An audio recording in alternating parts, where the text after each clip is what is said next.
Hamilton, Delaney, Greer, and Cotton. Attorneys at law providing legal services since 1907. Attorneys Milton Hamilton, Greg Delaney, Brian Greer, and Nick Cotton have a general practice of law with offices in Chester and Great Falls. Hamilton, Delaney, Greer, and Cotton support all the schools in Chester County. Tonight's Cyclone football action made possible in part by True Vista Communications, Chester's provider for high-speed broadband, video, voice, wireless, security, and smart home solutions. They're available online at truevista.net or at a True Vista Customer Experience store located in Chester, Camden, Great Falls, and Winsboro. Auto stall again tonight. All right, we are ready to go. Good evening, everyone. This is Clint Davis, Jeff Kerr, and Jim Fuller. We are live at Chester High School Stadium as the Cyclones welcome into town a rival from down south, the Fairfield Central Griffins of Fairfield Central High School from Winsboro, South Carolina. And we are excited about tonight's game. Cyclones are out warming up, as are the Griffins. And this is typically a game that has stuff riding on it, usually a conference championship riding on it, but certainly tonight a playoff spot is on, we would imagine, on the line as the Cyclones lost to Lower Richland. Fairfield Central is in the position to play spoiler. They lost to Lower Richland as well. And so this is really a game that I think was probably for second place. I don't think Keenan will beat Fairfield, and I think they've already beat Mid-Carolina. So yeah, well, Keenan's already lost to Fairfield. Remember, they lost that 67. Oh, Keenan lost to Fairfield. But this game is, in my opinion, and don't discount it, never discount an opponent. So I'm cautious when I say this, but this is, to me, is the winner goes into the playoffs, assuming we win at Mid-Carolina. Right. Loser, probably out of the playoffs. I think so, because Fairfield beat Keenan. I think they lost to Lower Richland 2 weeks ago, and I don't know. They didn't play Mid-Carolina last week, so they are I think they still have to play Mid-Carolina as well. And as a comparison, never compare scores either. I'm doing everything that I say I don't do, but Keenan beat Mid-Carolina 30-something to nothing last week. So we'll see. Mid-Carolina's had a tough season with all of their COVID issues. They had to go on quarantine and those kind of things. And in the middle of a season, that's never a good thing. But we're looking forward to tonight's game. It's always good when these two get together. We've seen some humdingers over the last 17 years, or at least I have. And we've seen some things go against the Cyclones, things go for the Cyclones, things go against the Griffins, things go for them. So it's a rivalry game. These two schools have been playing for years and years. And so we'll see what they do tonight on the football field. Jimbo, how you doing? I'm doing good. You know, it seems like to me that they're always our nemesis. Yes. You know, it's just been like that forever. Just when we think we were going to really put it on them, they've come up and beat us, and vice versa. And the game is really important. We got to have this game. They would beat us. So they've been a spur or a sand spur in our feet for a long, long time. So maybe tonight we can do it. Let's hope so. Well, I think so. I just got a text that top four teams go to the playoffs, so this is really about seeding. And I didn't realize that. I thought some things had changed. I think they did change last year with COVID. I thought they made the same changes this year, so good. I mean, that's good, but it's still so then it becomes a second seed home game. Absolutely. So we'll see how that goes. But I think you're right, Jim. I think these two teams have played some really good ones. I think this is my 17th, maybe 18th game between Fairfield and Chester, and I think Chester has won 5 maybe or 6. Yeah. So Fairfield's had their number in some of our better years. Fairfield's been able to come out. We'll talk about some of the games that we have seen over the next hour as we get ready for tonight's game. But as we get ready tonight between the Cyclones and the Griffins, we welcome you. We thank you for being with us, and we look forward to calling tonight's game between the Chester Cyclones and the Griffins of Fairfield Central. We'll take a break, and we'll be back. Tonight's Cyclone football coverage on WRBK made possible in part by Dr. Sam Stone and his staff at Lowry's Family Medicine in Chester.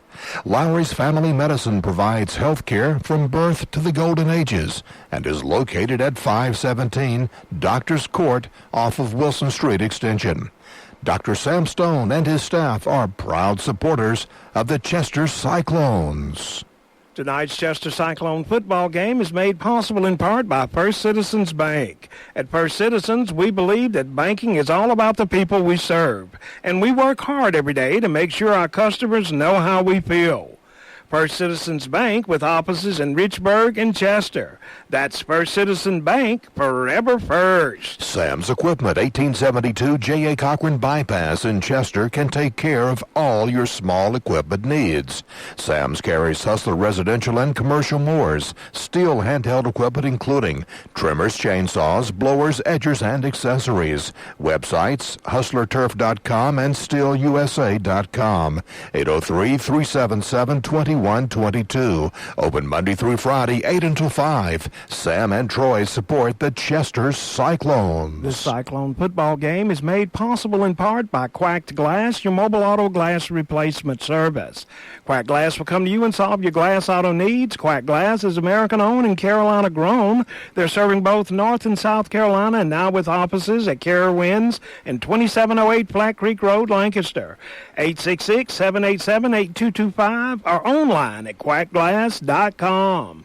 You can trust the Duck. All right, we're back here at Chester High School Stadium.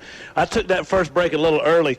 Didn't go as long as I normally do in that first segment because we are enjoying some Roddy's Barbecue up here in the press box tonight by courtesy of Mike Schaefer and the folks at Barron Funeral Home. Thank you, guys. We appreciate that, and I don't want to rub it into Bill's face. Bill Baxter's always our guy. He's our producer in the studio, makes it all happen, and does things to our voice to make it sound really good. But we thank you, Bill, for that, but I don't want to rub it in your face, but that chicken just melted off the bone. He can also do things that make you sound really bad, too. Chicken it just fell off the bone in my mouth. Just and pick it up. It was so good, that Alabama white sauce, and so I had to take a break. I finished that piece of chicken, so that's why we took the break a little sooner. But Cyclones getting ready for tonight's game. Jeff, you got anything around the region so we can talk about some games? Louisville played last night, had a homecoming down there in the Lions' Den. Not pretty. No, they welcomed in Lamar, and Lamar beat them, I believe it was 48-8. Listen, Lamar would probably beat some teams in 3A. Oh, for sure, maybe 4A. Lamar's tough, and I had one of the most amazing statistics about Lamar that I saw yesterday from Travis Jenkins, the great reporter for the Chester News and Reporter. Appreciate all Travis does, but and the editor-in-chief there. But one of the tweets I saw from him yesterday, Lamar has not lost a conference game. You ready for this? Since 2014. That's 7 years they have not lost a conference game. That's hard to believe. Isn't that crazy? Yeah, that's hard to unbelievable. And last night was the folks in Louisville had hopes that maybe they would spoil the Lamar party and bring that streak to an end, but they weren't unable to do so on homecoming. And they moved the game, I guess, because of the weather forecast and the threat of bad weather. They wanted to have the homecoming festivities. And so Louisville lost last night. Great Falls and Louisville played last Friday night. Great Falls was victorious. I don't know who they play tonight, but give us some games, Jeff. Talk about. Yeah, so we'll just kind of start at the top around the area. Blythewood 3-2 at Northwestern. First region game for Blythewood. Northwestern 6-1, 1-0 in the region. Plays at District 3 Stadium. Northwestern is averaging almost 400 yards a game for offense. Blythewood struggled a little bit. This is a Blythewood, matter of fact. Blythewood played this same Fairfield Central team we're playing tonight. They opened up the season with a win against Fairfield. So I like the Trojans at home tonight. Well, I agree with that. I agree with that one. We saw that that Northwestern team on this field a couple of weeks ago. Chester played them tough. But that Northwestern team's got a ton of athletes. They got a quarterback who can throw it around. But when you've got some of the skills that they have on the wide outs and able to get up and down the field pretty easily. So I think the Bengals are going to have a long ride back down I-77 to Blythewood tonight. But do you know the one good thing about it, Jimbo? Is when they go down I-77, they can stop at the exit 24 to QT. Well, they don't go down to exit 20. They get off on exit 27. Well, they'll go extra 3 miles. Oh, they get off exit earlier. They get off exit 27, take a left, go down the end of the road, take a right, and they're at the school. Oh, well, they probably get them a QT. Yeah. But anyway. they might just make that trip tonight. Another 3 miles not going to hurt. Not for that apple fritter. No, sorry, but if they have one. I can tell you what, apple fritters are That's my go-to. Let me tell y'all something. Travis got the taquito last night. I saw him tweet about that. Yeah, well, he stopped in Richburg, got him a taquito. Let me just tell y'all something. My man to my right, Jeffrey Kerr, he is a connoisseur of QT food, loves the apple fritter, but he's also a connoisseur of Sam's Club food. He loves a Sam's Club mozzarella stick dipped in Prego sauce. And some of them chicken wings. Am I right? Yeah, they're good. Wash it down with a Gatorade Zero or a Propel water while enjoying the glow of John Miner's lights. Only John's not listening, unfortunately. He would get a kick out of that. We can land a helicopter. We're going to put a red cross in the middle. That's going to be the second place where the helicopters can land on York Street. You might need it over there. Hey, listen, York, surprisingly York, 4-1. I know, they're playing really good football. They're at home tonight hosting Catawba Ridge. Catawba Ridge is 3-3, 0-1 in the region. So that's a big game for both teams. But really kind of surprises me because I thought Catawba Ridge coming into the season was going to be lighting it up. Well, they had to come in. They had to go out. They went across state lines and played a couple of the really good schools up in North Carolina. Well, they did, and they lost to South Point. And they lost to South Point. So, you know what? I'm going to go with York at home tonight. York. I still think it's an upset, but I'm going York at home tonight. York at home. See, That's 6 points. you think so? Yeah. I don't think If you're so. at home. If you're at home. You think so in high school? Listen to 6 Jimmy. points? Listen to Fuller the Greek over here. That's right. Hey, What's the over-under, Jimbo? That's where I made all my money. That's where you made all your money with the parlay cards back in your day. Yeah. I'm going Cougars. I think that, you know what? I like it, Jeff. Ride the hot hand. Let's see if they can go to 5-1 on the season. Catawba Ridge won't be, I tell you what, though, Catawba Ridge won't be intimidated by stepping into York Cougar Stadium. No. Our man Alex Zietlow from the Herald, I'm just reading his. Of course, he predicted Northwestern to win, but he has got Catawba Ridge winning on the road tonight. Well, he's up there in that area. He's focused in on those folks. Yeah. He knows a little bit of what's going on. But I'm going with York Cougars. I like the York Cougars. Yep, I'm going with York at home. Don't know why. Let's go one more before we take a break. Here's another fun game. Boiling Springs 0-6 at Nation Ford 3-3. Nation Ford came in with a lot of expectations this year, and it just really hasn't worked out. But they are 3-3. They're 1-0 in the region. Region games are what matters. They had a big win over Fort Mill last week. I think they crushed Fort Mill. Yeah, they beat Fort Mill bad, but that's not surprising. I think, you know what's surprising? When's the last time Bowling Springs has been 0-6? I don't know. They've been pretty competitive over the years. That's tough. But 0-6 is, Nation Ford is going to win. I think they're going to win big at home. Broncos are going to fly home. What you got, Jimbo? I got him. All right, let's take a break and we'll be back. Cyclone football on WRBK. Barron Funeral Home at 133 Wiley Street in Chester and Dancer Baker Funeral Home located at 26 Underwood Avenue in Great Falls are proud to help bring you tonight's broadcast of the Chester High School football game. They wish the Cyclones great success this season. The staff of Barron Funeral Home and Dancer Baker Funeral Home continue to serve the people of Chester County with courtesy and dignity. This broadcast of Chester Cyclone football is made possible by Polk Bell Bonds, serving Chester County for over 30 years. Polk Bell Bonds executes surety bonds in all state or federal courts and can provide GPS, electronic, or alcohol monitoring. Ned Polk is available anytime at 581-POLK, 482-POLK, 789-POLK, and 872-2222. Polk Bell Bonds. For over 77 years, Fairfield Electric Cooperative has delivered electric energy to our consumer owners. As a Touchstone Energy Cooperative, we are part of a nationwide community of local, not-for-profit cooperatives committed to enhancing our customers' lives and livelihoods by providing reliable power, high-quality customer-focused service, and valuable products and services. We're Fairfield Electric Cooperative, your Touchstone Energy partner. Proud to be a part of tonight's Cyclone football coverage on WRBK. Relax on and off the field with Founders Federal Credit Union. With services like Founders Online and Founders App, you'll enjoy local personalized service. Joining Founders Federal Credit Union is easy. Relax, join Founders.com or at one of the more than 30 office locations to see if you qualify for membership. Relax, go Cyclones. Services require credit evaluation. Terms and conditions apply. Founders Federal Credit Union is federally insured by NCUA. All right, we're back here at Cyclone Stadium.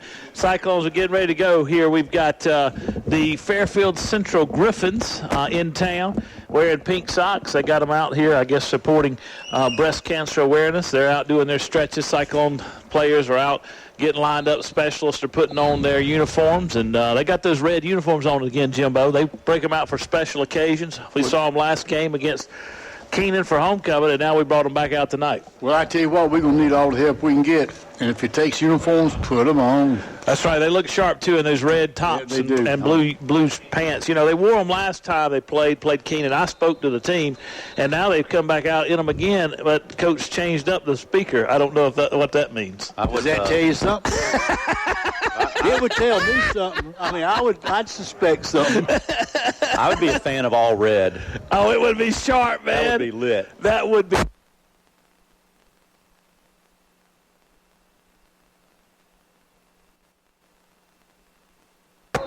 All right, we back up now. Sorry about that, Bill. I lost it. The old transmitter, after 50 years, decided to take a little break. Go ahead, Jeffrey. So, if you'd have said at the beginning of the season, Clover opens the season with a win on the road at Dorman University, would you believe that it's our only win this year? They're 1-3. That's hard to believe. They're going to be 2-3 after tonight because they play Fort Mill. Oh, yeah. I mean, they're going to beat Fort Mill. Get it done, Blue Eagles. But 1-3. Now, they did play some good schools up. They played Myers Park High School in Charlotte, who the last probably 4 or 5 years has been probably one of the top 4 or 5 teams in the state. I think they played another school up in the Charlotte area. So they've played some really good teams. But, you know, you go on the road and beat Dorman. That's not too shabby. So no, it's not. You know, I think that's an interesting season for Clover. You know, you walk out of there beating Dorman, and you got confidence. So, of course, then they went to Myers Park, and that's always a power in Charlotte, and then lost a couple others, lost to Northwestern. So, I mean, you got 3 teams at the beginning of your schedule that are incredibly difficult. Get 1 and 2, and then they lost again. But I think they get it done, of course, against Fort Mill tonight. And the Eagles Nest will be serving Texas toast cheeseburger. Cheeseburgers on Texas toast. Yep. As much as I talk about the Eagles Nest, I need to tell them when I go up there, maybe they'll give me a free Texas toast cheeseburger, Jimbo. Anything for a free cheeseburger. I don't even know if I've ever eaten there before. Oh, come on, man. It's good. It's right there off 321. I know where it is. I don't know if I've ever eaten there before. It's fantastic heading into Gaston County, North Carolina. That's God's country. Heck, if that was the case, I just wait till I got to Gastonia to eat because, that's the mecca of... Oh, Black's Barbecue is on 321. That's the mecca of fast food. Hey, look, you going up through there, you got Black's Barbecue on the right on 321, and then go on into town, take a ride on Franklin, and head down there and catch you a Tony's milkshake to wash it down. Come on. Come on now. Y'all know Mark Huey's in the booth, and he knows. He used to go up there to the Carolina Speedway, and he used to eat all that stuff. Then you can go to Hunter Huss and see the statue of Clint Davis. The bronze statue. They took it down. Everybody got excited about tearing statues down, so they tore mine down, too. They didn't know. They didn't know. How about let's move along?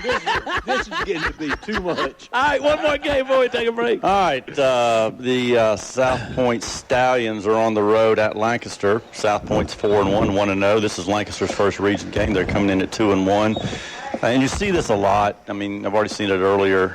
You got some teams played 5 and 6 games. Some teams have played 2 and 3 games. So Lancaster has actually been playing pretty well. They're not playing well enough to win tonight. No, but South Point's had some issues, but they are. I think South Point's going to get the W on the road at Lancaster. But I think it's going to be a little bit better game than most people think. I don't think so. I think it's going to be a rout. I think it's going to be how much South Point wants to score. That's okay. right. Exactly. All right, well, we'll see. We'll see. Jeff's going to follow it right now. By the way, what's the game of the week, Jeff? Ben Lippin and who? Well, you wanted a lower state game, so Hardyville and Woodland.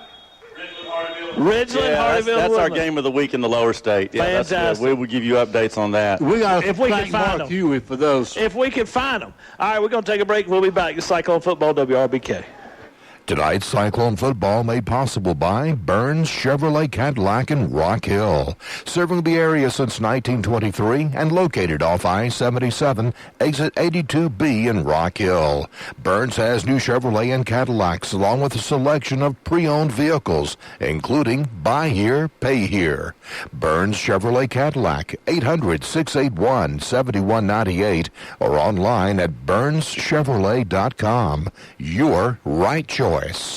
Tonight's Chester Cyclone football game is made possible in part by First Citizens Bank. At First Citizens, we believe that banking is all about the people we serve, and we work hard every day to make sure our customers know how we feel.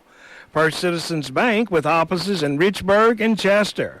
That's First Citizen Bank, forever first. Tonight's Cyclone football action made possible in part by True Vista Communications, Chester's provider for high-speed broadband, video, voice, wireless, security, and smart home solutions.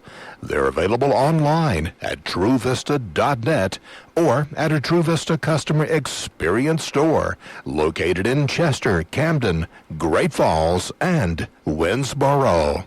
Tonight's football game is made possible in part by Pressure Pros of the Carolinas, serving the area since 1993.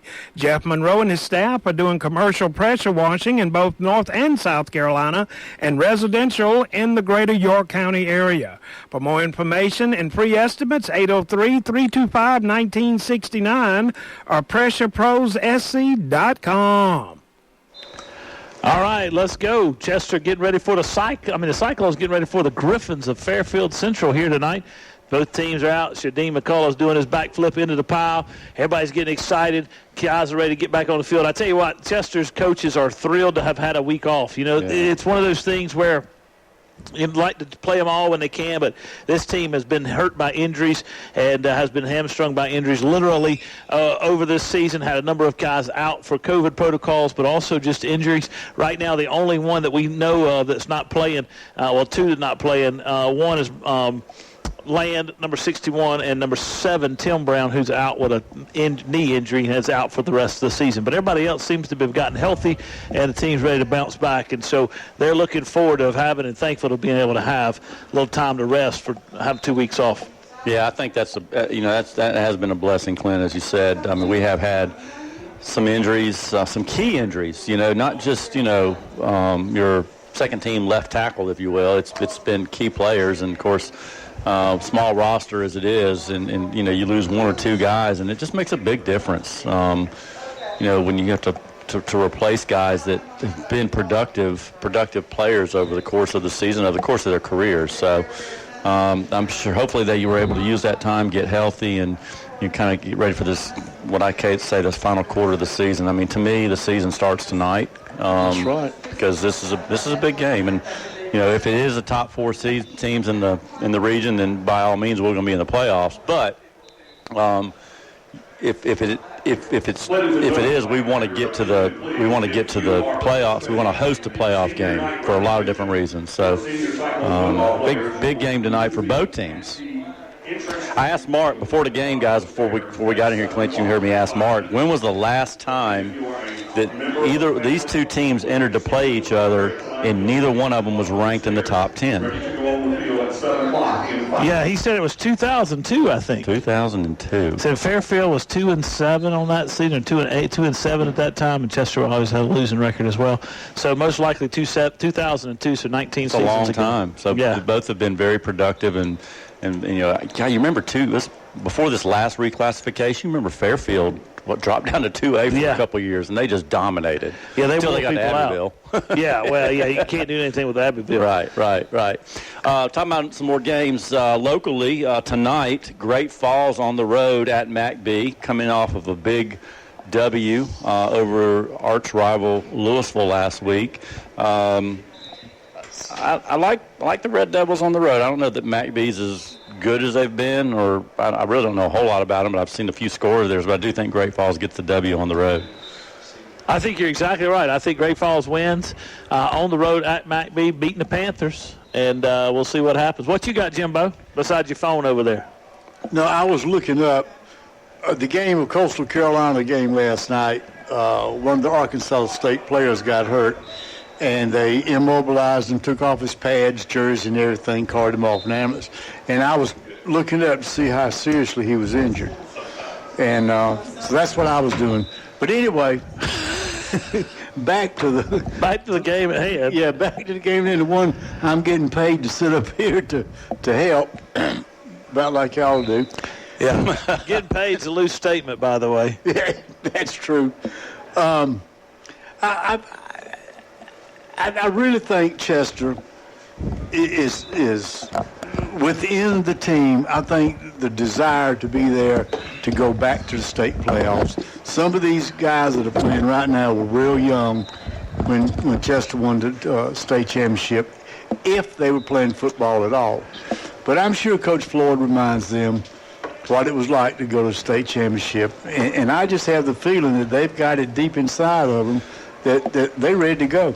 They're ready to go back. Oh, I think you're right. I think they're ready to go. They got a little bit of a fire in their belly, certainly after that loss to Lower Richland. So we'll see how they come out tonight. I think they'll come out ready to play. We'll take a break and we'll be back. Cyclone football on WRBK. Tonight's broadcast of Cyclone Football made possible in part by Chester County Natural Gas Authority. As Chester County Natural Gas celebrates 60 years of service to their customers, they remind you natural gas is the most efficient and effective way to heat your water, heat your home, dry your clothes, and to cook your meals. Contact Chester County Natural Gas Authority Monday to begin enjoying the comfort and affordability of clean burning and efficient natural gas. Barron Funeral Home at 133 Wiley Street in Chester and Dancer Baker Funeral Home located at 26 Underwood Avenue in Great Falls are proud to help bring you tonight's broadcast of the Chester High School football game. They wish the Cyclones great success this season. The staff of Barron Funeral Home and Dancer Baker Funeral Home continue to serve the people of Chester County with courtesy and dignity. Tonight's Cyclone football coverage on WRBK made possible in part by Dr. Sam Stone and his staff at Lowry's Family Medicine in Chester. Lowry's Family Medicine provides health care from birth to the golden ages and is located at 517 Doctors Court off of Wilson Street Extension. Dr. Sam Stone and his staff are proud supporters of the Chester Cyclones. Tonight's Chester Cyclone football game is made possible in part by Hamilton, Delaney, Greer, and Cotton, attorneys at law providing legal services since 1907. Attorneys Milton Hamilton, Greg Delaney, Brian Greer, and Nick Cotton have a general practice of law with offices in Chester and Great Falls. Hamilton, Delaney, Greer, and Cotton support all the schools in Chester County. You're listening to Cyclone Football on WRBK Richburg, WMVK Whitmire, WEBK Society Hill, WUBK Inner Ray. All right, back here at Cyclone Stadium, 30 minutes to kick here at Chester High School. Cyclones welcome in the Griffins from Fairfield Central. And Chester and Fairfield have played some great ball games over my time here over the last 17 years and certainly over the history of the school. By far, Fairfield owns the series record. And it's been a last couple years, the Cyclones have had their sway with the Griffins. But prior to that, the Griffins were able to pretty much do whatever they wanted to do against the Cyclones.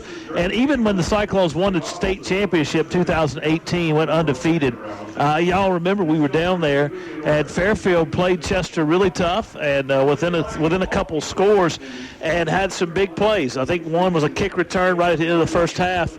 And we just knew that mentally speaking, Chester had to get over that hurdle. And we've seen Chester be really good and Fairfield not so good. About 5 years ago, maybe 4 years ago, we were on this field. Chester had Fairfield by 2 scores going into the halftime break. Fairfield had the ball on the 25-yard line, Chester's 25-yard line, about 2 seconds left in the half. Quarterback rolls out, throws it, and ball falls incomplete. Instead of letting the clock run out, the clock operator stopped it with 0.3 seconds left in the half. And Chester lined up against Fairfield Central. Fairfield was too far for a field goal. Their kicking game's not very good. And so They run a deep fly pattern. Quarterback throws it up. Their guy goes and gets it. Touchdown. And the ball game changed. Chester ends up losing. And so it's in my crawl, man. Huh? I still think about that one. Yeah, so Chester's just been in a situation where mentally and emotionally, this has been their big rival. This has been their big bugaboo. These two teams come together and play each year. They play tough. They are family. A lot of them are family. A lot of them are related. Players on the team, certainly fans in the stands. Both teams coming to this game playing for their communities.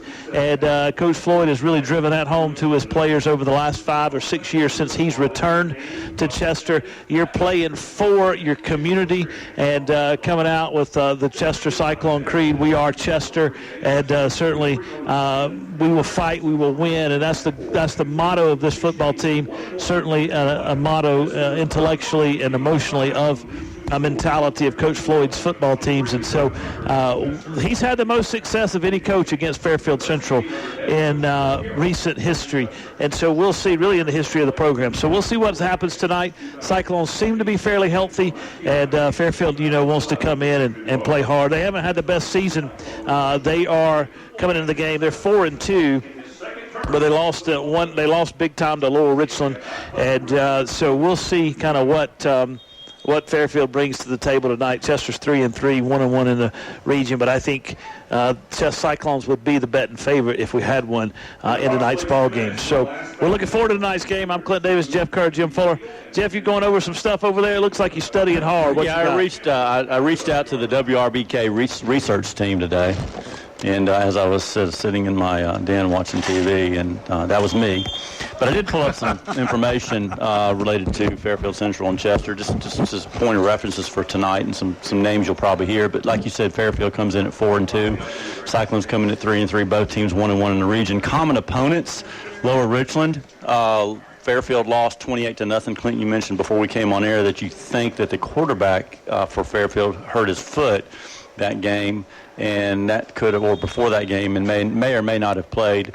Chester loses in double overtime, 27-20, and then Keenan, we mentioned earlier that Fairfield Central won that game in 5 overtimes, 67-66, when the Cyclones won recently, 48-34. But that game was closer on the scoreboard than it really was, because with about 8-10 minutes left in the game, Chester was up 3 scores. Yeah. And so, Keenan would score on a big play, and then Chester would methodically drive it down the field and score again.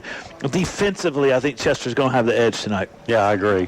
Talking about individual players for Fairfield, the quarterback's a senior, last name Gadsden. You'll hear his name a lot, a 5'10", 187-pound senior. He is 40 of 92 for 633 yards, 5 TDs, 1 interception. He has 51 carries for 355 yards and 6 touchdowns with a 7.0 average. He represents 61% of their total offensive yards. One guy? One guy. And then they got another guy named Samaji Young, 61 carries, 322 yards, 4 TDs, 5.3 yards per carry.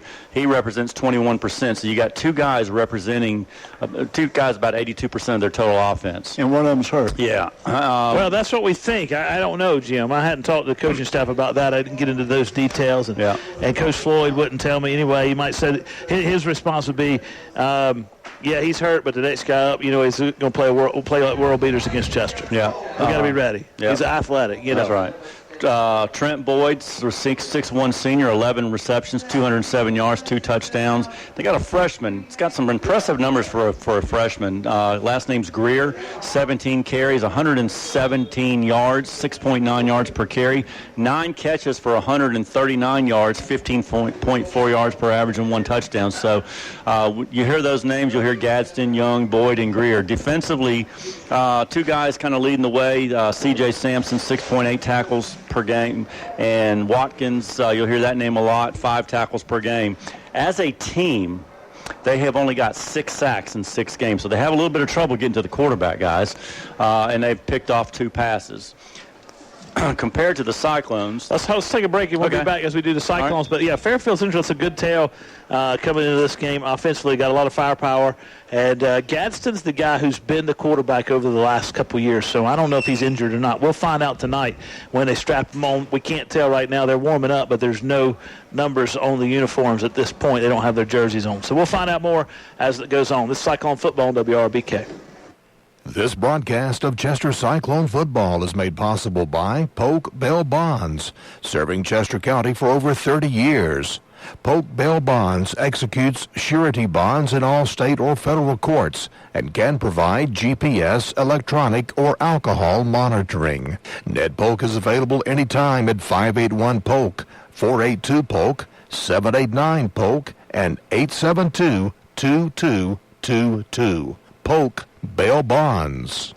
For over 77 years, Fairfield Electric Cooperative has delivered electric energy to our consumer owners. As a Touchstone Energy Cooperative, we are part of a nationwide community of local, not-for-profit cooperatives committed to enhancing our customers' lives and livelihoods by providing reliable power, high-quality customer-focused service, and valuable products and services.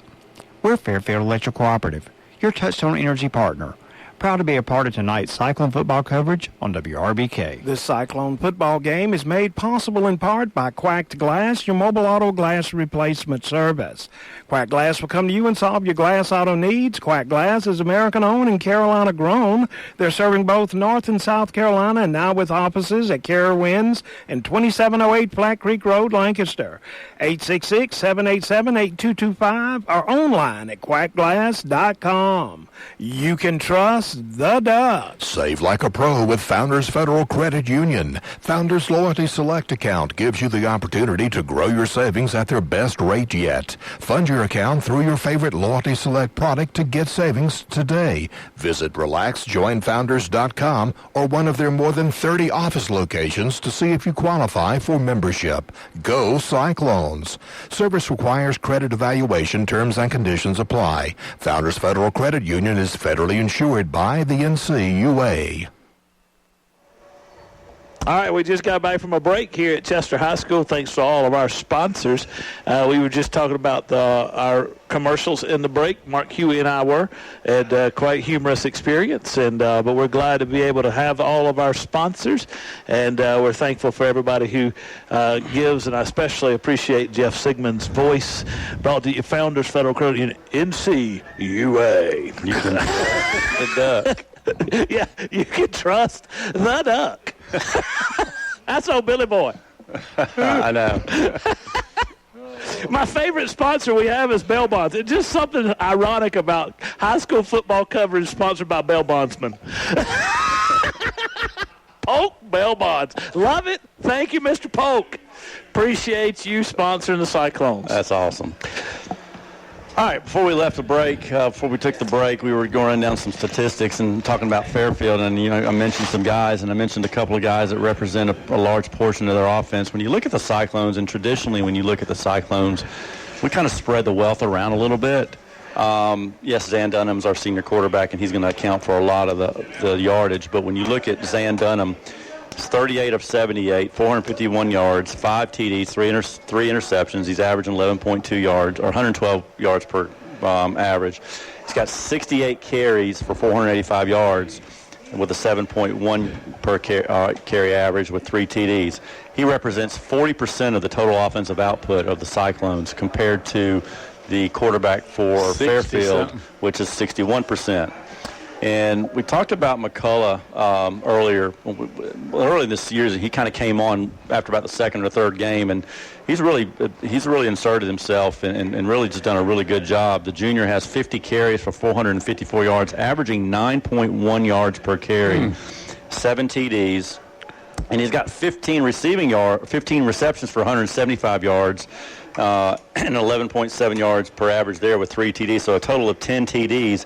Between him and Zan, they represent, I believe it was 63% of the total rushing yards the team has. But then you got guys like Hopkins, who's got 21 carries, 183 yards, 8.7 yards, but he's got 5 touchdowns, guys. So he's averaging 1 touchdown for every 4 touches. That's pretty good. Receiving yards, Evans with 7 receptions for 105 yards, 15 yards per catch, 1 TD. Defensively, we kind of spread it around a little bit. Antonio Hopkins, 60 tackles total, 39 solo, averaging about 10 per game. He's got 8 tackles for loss. Feaster, 39 tackles, 25 solo, averaging 7.8, 3 tackles for loss. And Bowser with 38 tackles, 21 solos, 6.3 tackles per game with 6 tackles for losses. You mentioned, you remember we were saying, I said before the break that Fairfield had 6 sacks in 6 games. Cyclones have 18 sacks in 6 games. So we get after the quarterback, guys. We know that. That's not been a problem for us. We've been able to get the quarterback just about every game we've played. Sacks, Bowser leading the team with 4, Hopkins with 3. And we've got 5 picks in 6 games with Evans totaling 3 of those 5. So when you look at the statistics, yeah, a lot of our offense revolves around Zan Dunham, and I'm sure their offense obviously revolves around their quarterback. But we do spread it around a little bit more, particularly in the running game. So it's going to be interesting to see tonight how it goes. I think last game we played, I think that was the best game we threw the football all year. Oh, I think so. I think you're exactly right. Let's take a break and we'll be back. Cyclone seniors getting honored tonight, senior night here in Chester, as the Cyclones get ready to welcome the Griffins into town. 17 minutes to kick. The Cyclone football on WRBK. Barron Funeral Home at 133 Wiley Street in Chester and Dancer Baker Funeral Home located at 26 Underwood Avenue in Great Falls are proud to help bring you tonight's broadcast of the Chester High School football game. They wish the Cyclones great success this season.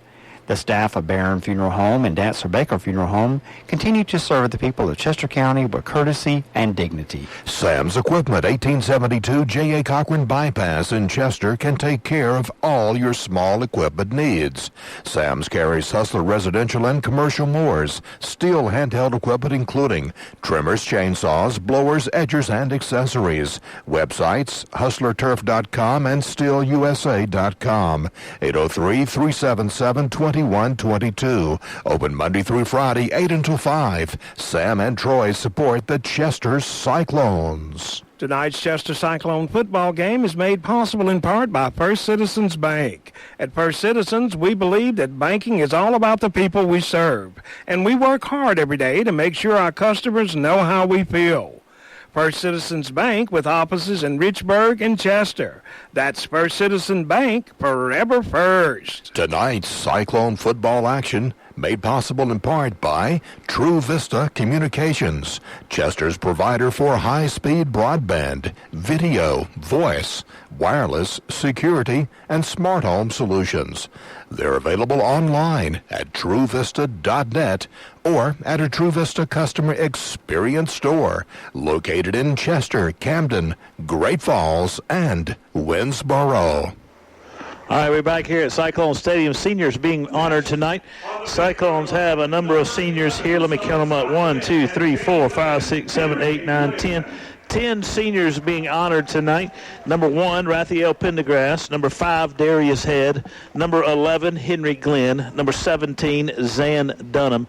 Number 28, Jordan Bowser. Number 32, Kajarius Jackson. Number 50 would be D.C. Carter. Number 54, Kevin Anderson. And number 64, Ben Taylor. And number 72, Demorius Thompson. Demorius Thompson and Zan Dunham were integral members of the Chester State Championship team in 2018. And I'm not sure, but we would have to do the work, guys. But I think, if off the top of my head, this group of seniors, this senior class, has lost less than 10 football games in Chester Cyclone uniforms. That's a pretty good record for this group of seniors, and we've seen some really good football being played by these guys. So we honor our seniors. We're thankful to be able to call their names. We're thankful to be able to be here tonight to celebrate their hard work and their good efforts, and we wish them the best as they move on from Chester High School into the next steps of their lives. Cyclones getting ready to host the Griffins. Should be a hard-fought football game. Should be a hard-hitting game, Jimbo. Both teams always play with great fierce firepower, and both teams try to get after each other. And so we expect to see that, as you would expect in a rivalry game.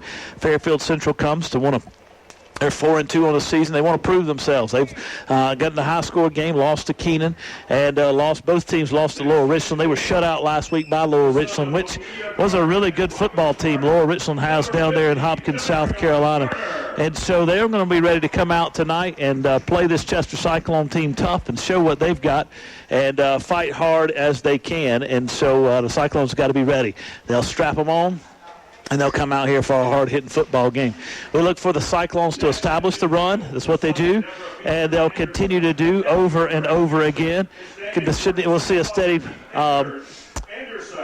run of Shadim McCullough and Zan Dunham, along with others, A.J. Feaster and Antonio Hopkins in the backfield, and we'll see what they're able to do. Darius Head will carry the ball some as well, and we know Coach Caldwell's defensive front, especially front six, are going to get after the quarterback. And so they're going to try to wreak havoc in the backfield and cause disruptions for the offense of Fairfield Central. Fairfield Central's not as aggressive up front defensively, and so they'll step back and try to stop the Cyclone run, but I expect them to have 9-10 men in the box and make Chester beat them throwing the football. And I think offensively they're going to probably try to air it out a little bit and run their quarterback some. And as Jeff said, their quarterback accounts for 63% of their offense. He's either running or throwing.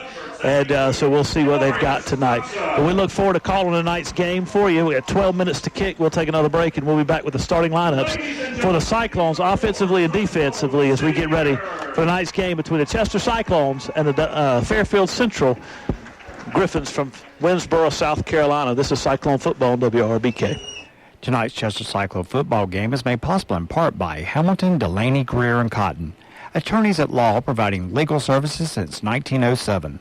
Attorneys Milton Hamilton, Greg Delaney, Brian Greer, and Nick Cotton have a general practice of law with offices in Chester and Great Falls.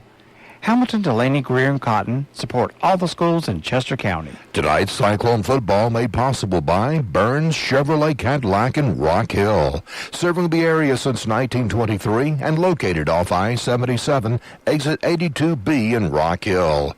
Burns has new Chevrolet and Cadillacs along with a selection of pre-owned vehicles, including buy here, pay here. Burns Chevrolet Cadillac, 800-681-7198, or online at BurnsChevrolet.com. Your right choice. For over 77 years, Fairfield Electric Cooperative has delivered electric energy to our consumer owners. As a Touchstone Energy Cooperative, we are part of a nationwide community of local, not-for-profit cooperatives committed to enhancing our customers' lives and livelihoods by providing reliable power, high-quality customer-focused service, and valuable products and services. We're Fairfield Electric Cooperative, your Touchstone Energy partner. Proud to be a part of tonight's Cyclone football coverage on WRBK. Relax on and off the field with Founders Federal Credit Union. With services like Founders Online and Founders App, you'll enjoy local personalized service. Joining Founders Federal Credit Union is easy.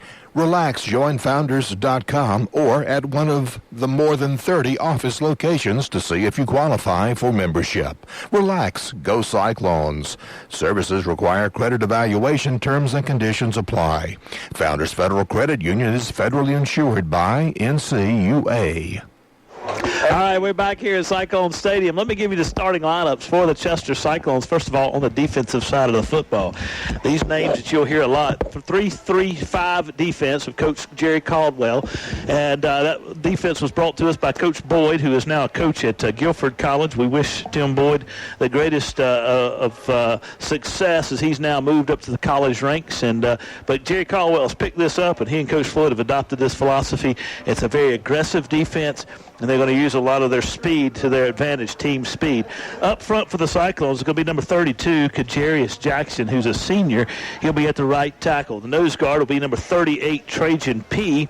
He's a freshman, and he'll play there a lot. He'll also spend some time there with number 50, D.C. Carter will be at the nose as well. Darius Head will be the left tackle for the defensive line. He's a senior and getting after it tonight against the Griffins of Fairfield Central. Cyclones will have a host of linebackers. They'll have a number of them in and out of the game. DJ Stevenson will be there. Number 18, he's a sophomore. Number 9, Sherrard A.J. Feaster's a junior. He'll be in the back in the linebacker position. Number 40, Jalen Moss, a junior, will be at the linebacker position. And we'll have Zan Dunham back there as well as several others who will be spelling. Jordan Bowser, number 28, a senior, will be in the linebacker position as well.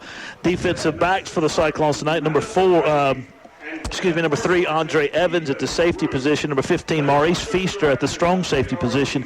And then the corners will be number 13, Reggie Heath Jr., and number 10, Zeke Evans. Zeke is a freshman, and Reggie is a sophomore. We're getting ready for the night's national anthem, and so as we do that, we will take another break. But this is Cyclone football on WRBK. Let's take a break, and we'll be back. Tonight's Cyclone football coverage on WRBK made possible in part by Dr. Sam Stone and his staff at Lowry's Family Medicine in Chester.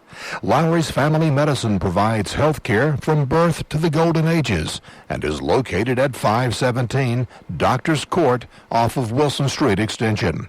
Dr. Sam Stone and his staff are proud supporters of the Chester Cyclones. Tonight's football game is made possible in part by Pressure Pros of the Carolinas, serving the area since 1993. Jeff Monroe and his staff are doing commercial pressure washing in both North and South Carolina and residential in the greater York County area.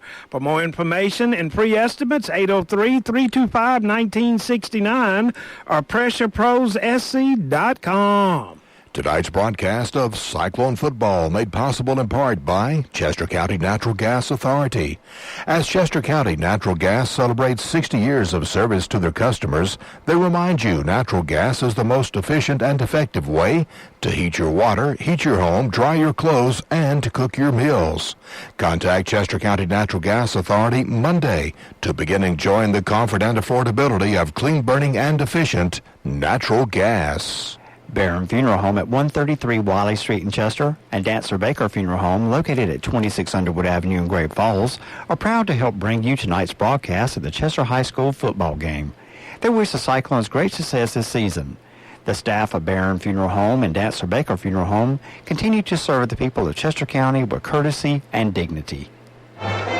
All right, we're back here at Cyclone Stadium. The Cyclone Band were dressed in their blue dress uniforms, played a beautiful national anthem. The honor guard is retreating from the field. The officials are in a huddle, plotting how they're going to attack the Cyclones.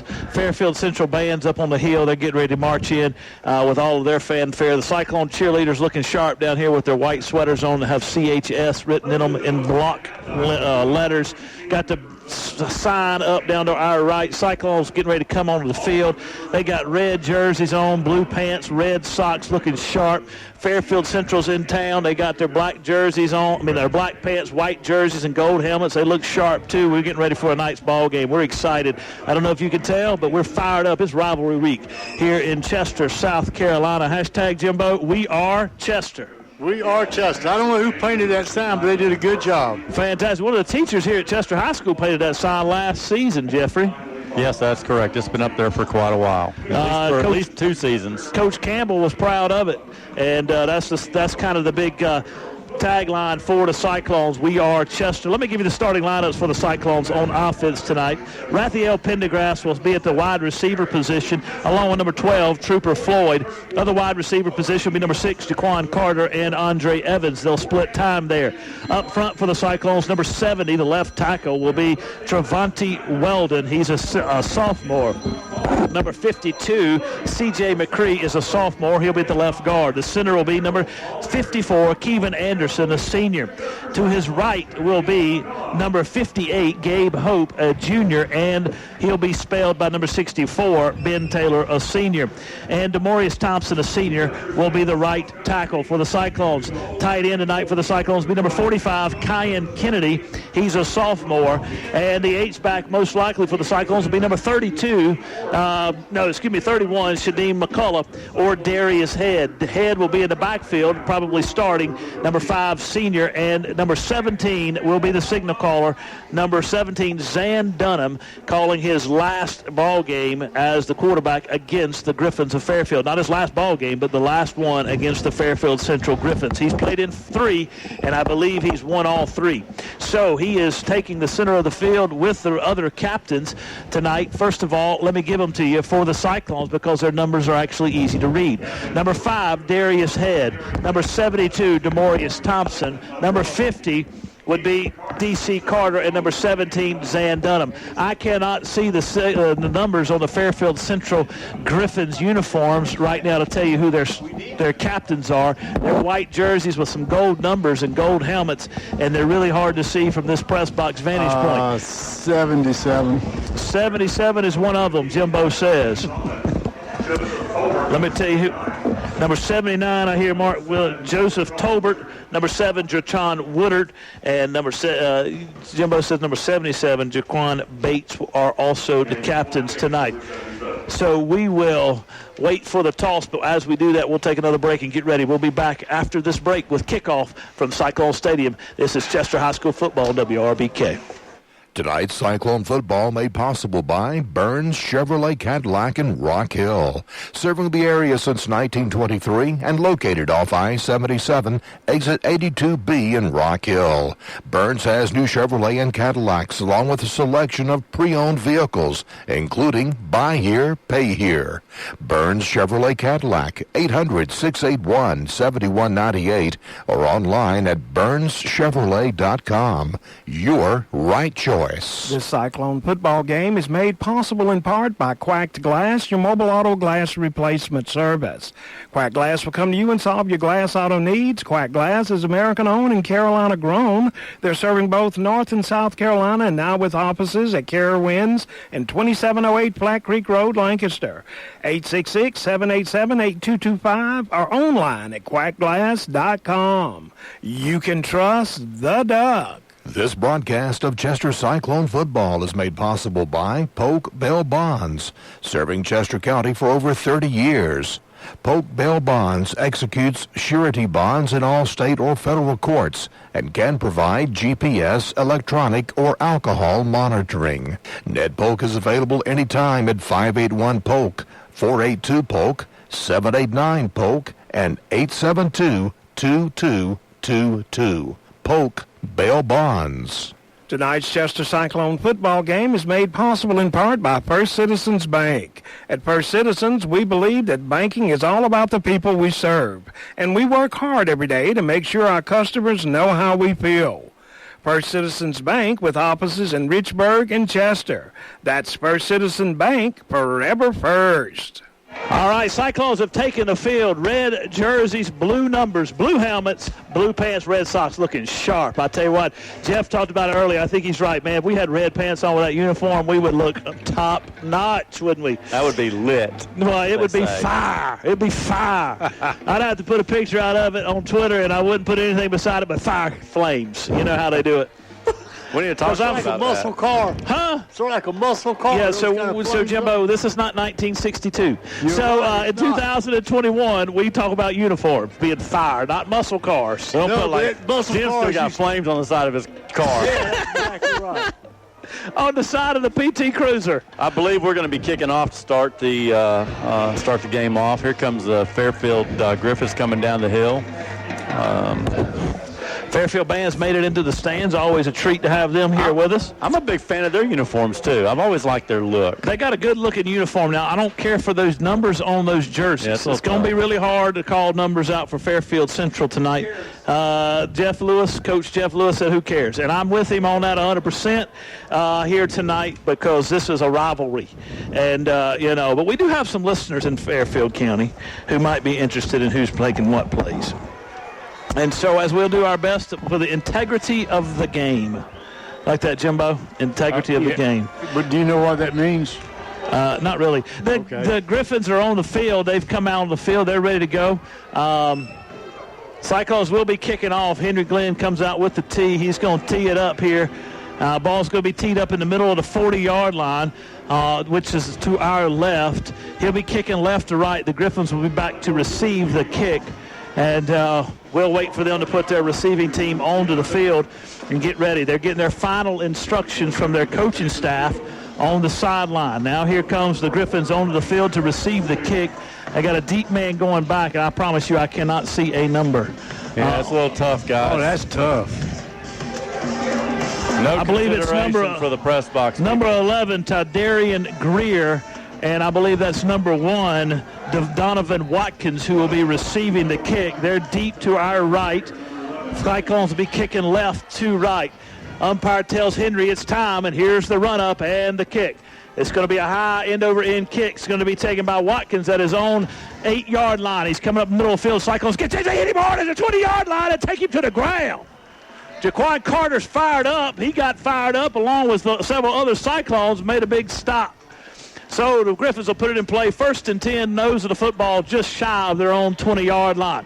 Coach Jerry Caldwell brings his defense onto the field. Trajan P. in at the nose tackle position. Kajarius Jackson, Darius Head, and D.C. Carter. Cyclones start out in a 4-2-5 look on defense.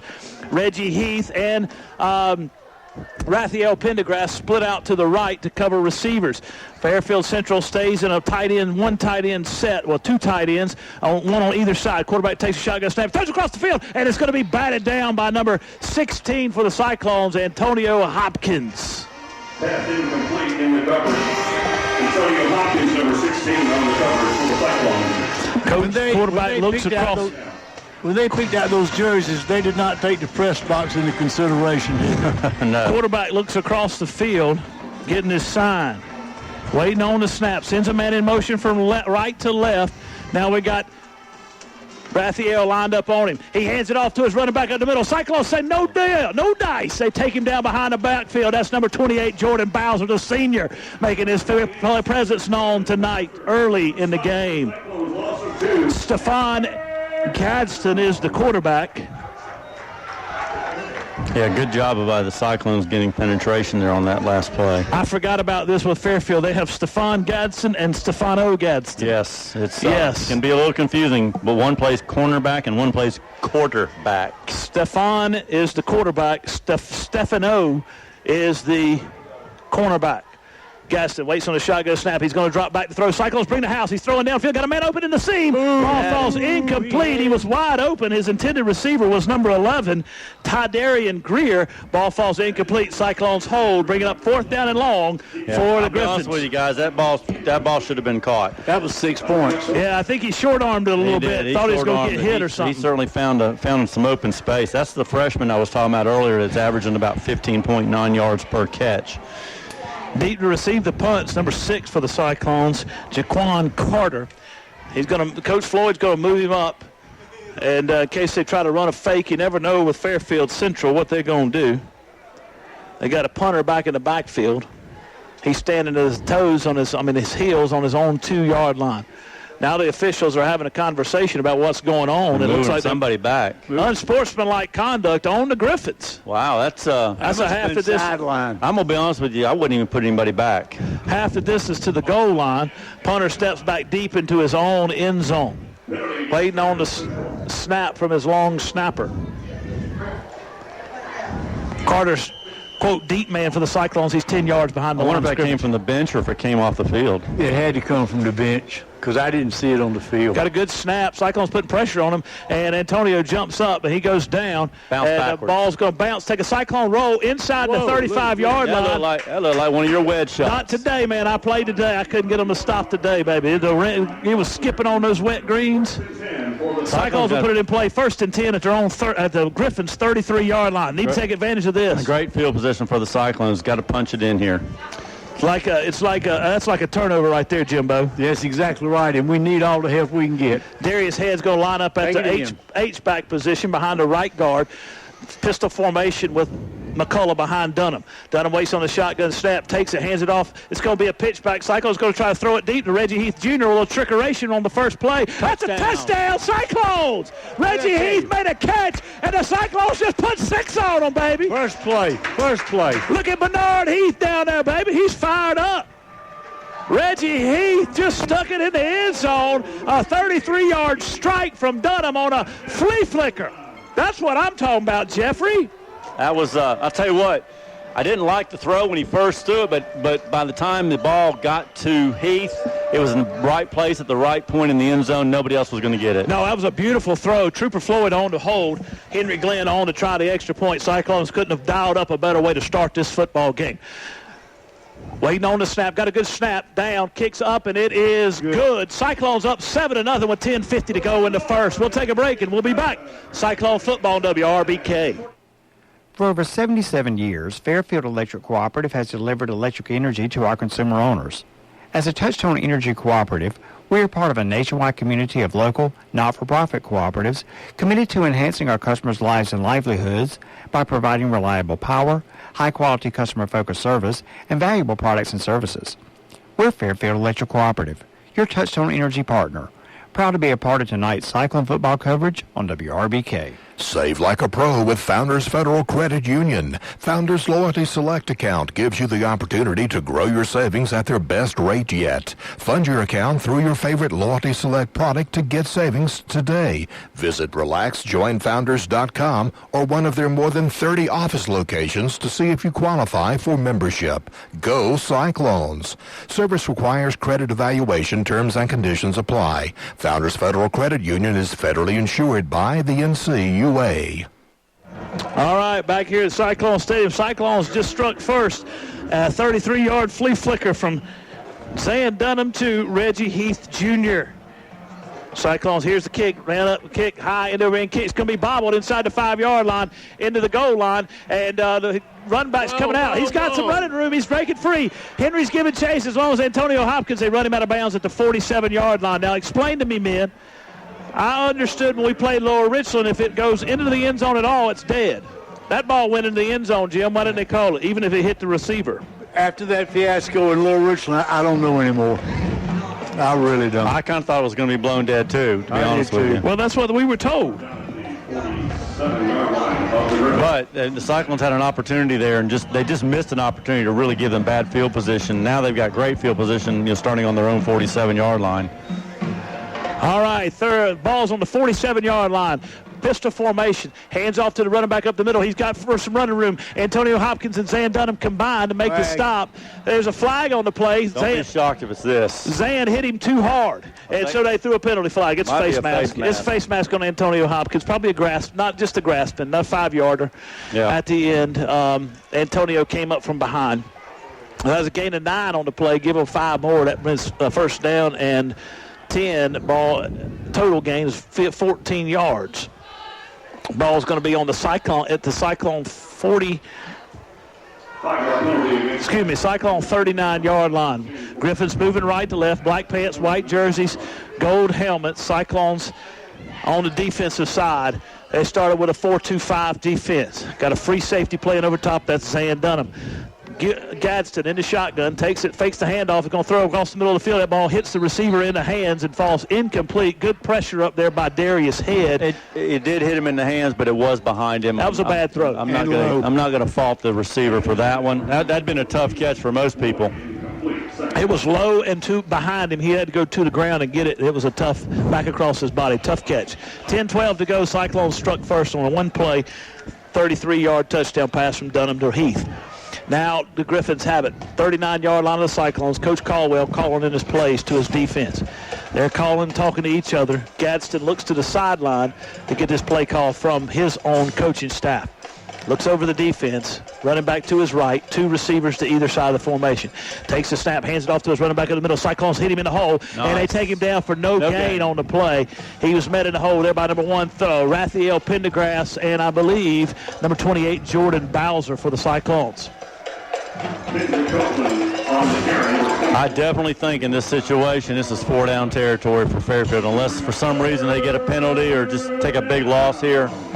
I think they've got 2 downs to get 10. Cyclones bring Trajan Pete onto the field. He's going to play at the left tackle position. Jalen Moss comes off on 3rd down and 10. 9:36 into the in the first quarter. Clock's ticking. Fairfield Central looks to the sideline. Gadsden waits on his play call. Now we got a timeout with Fairfield, and we'll take it with them. Cyclones up 7-0. 9:26 to go in the first. Cyclone football, WRBK. Tonight's Chester Cyclone football game is made possible in part by Hamilton, Delaney, Greer, and Cotton, attorneys at law providing legal services since 1907.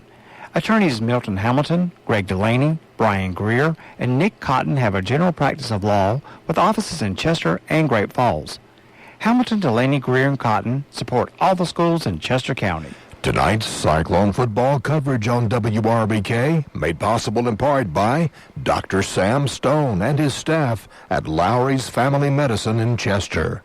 Lowry's Family Medicine provides health care from birth to the golden ages and is located at 517 Doctors Court off of Wilson Street Extension. Dr. Sam Stone and his staff are proud supporters of the Chester Cyclones. What about the last 3 years?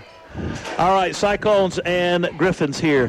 7-0 Cyclones, 9:26 to go in the first. Griffins have it 3rd down and 10 on the Cyclone 39-yard line. Gadsden in the shotgun, waiting on the snap. Cyclones give some tails that they're coming forward. He takes the snap, throws it to his receiver on a wide receiver screen. Cyclones are there. He gets about 5 yards, so it brings up 4th down and 5. And, Jeff, I think you're right. That was a play call to just get some positive yardage to go for it. Yeah, makes it 4th and manageable. 4th and 5. Now Coach Caldwell sends his Jalen Moss linebacker back on the field. The Cyclones will drop out into a 3-3-5 defense out of that 4-2-5, try to cover a little better. I don't think we're going to let them sit back and try to throw it. I think we're going to try to rush the quarterback here and put a few extra men up there and see if we can create some havoc. I think you're right. Gadsden's got it running back to his right. Slow snap. He's got it. He's going to try to run it in the middle. Cyclone's going to put pressure on him. They're going to take him down for a loss of 2 on the play, and that's going to be a turnover on downs. Now this Cyclone offense comes back on the field with a little bit of energy. That's good defense. Let me tell you who else has got some energy tonight. My Reverend Davis over here. He's got some. He's bringing the heat tonight. I'm fired up, baby. Fired up. He's Listen, bringing the heat. I done lost so many games to this team over here. You take it personal. I take it personal, man. You have Dunham. lost more than you have won against this team. You got it, brother. Dunham in the shotgun, double tight end set. He rides it to his running back. He's going to pull it out, take it over the left side, 40-yard line. He's going to cut upfield.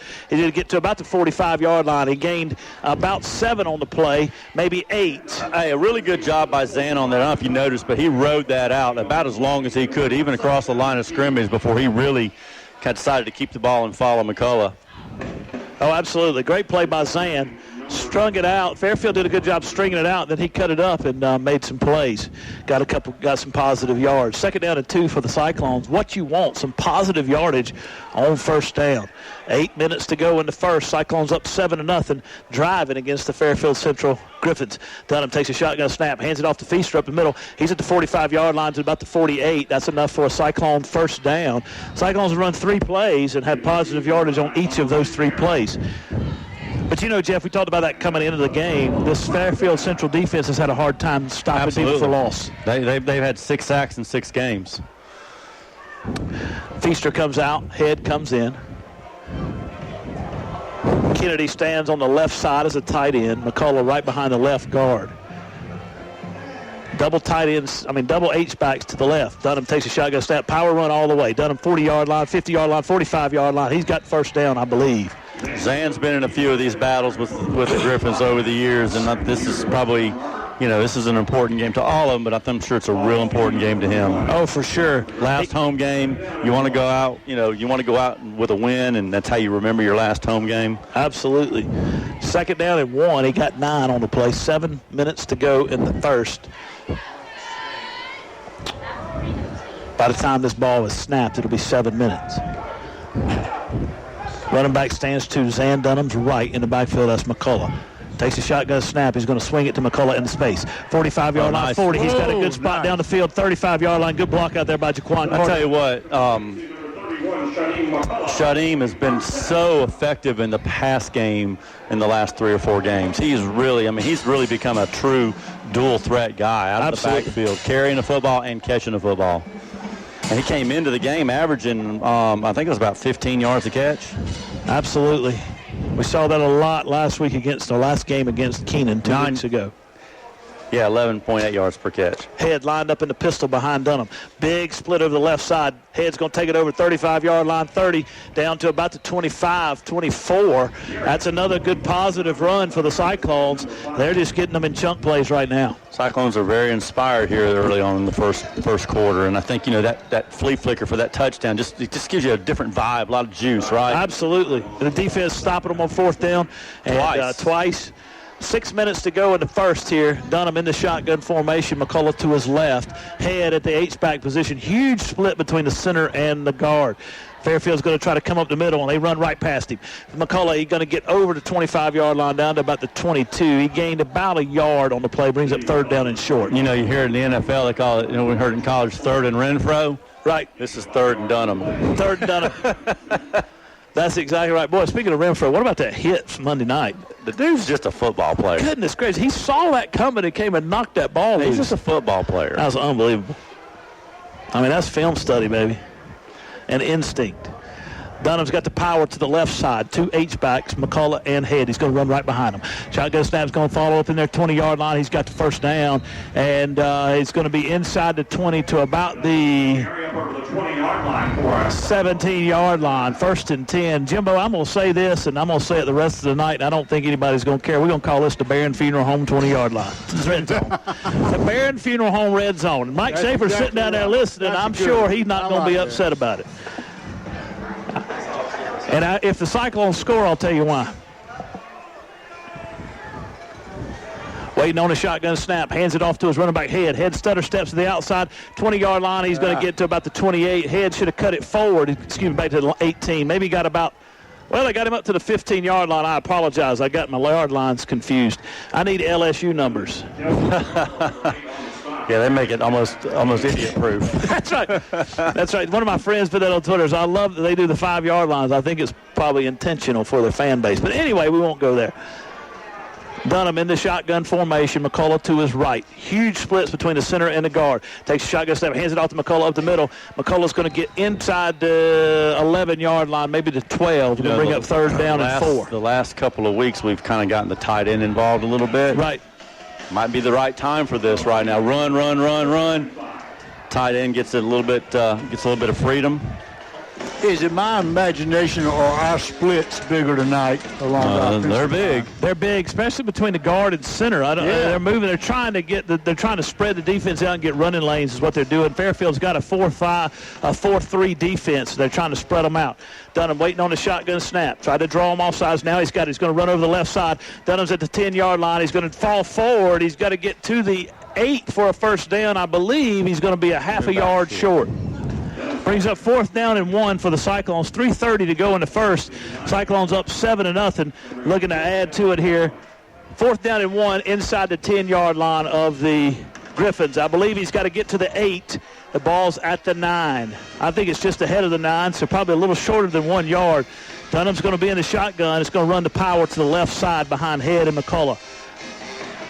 Got the snap. He's rolling to his left. He's going to cut upfield. He got the first down unless he dropped the football. Cyclones say they recovered it. We'll see what happens. If they recovered it, it's first down. If it's not, it's going to be Griffin's ball. We're going to wait till them to get to the bottom of the foot. The Griffins come out, so they have it. And we'll see what happens. Officials are having a conversation.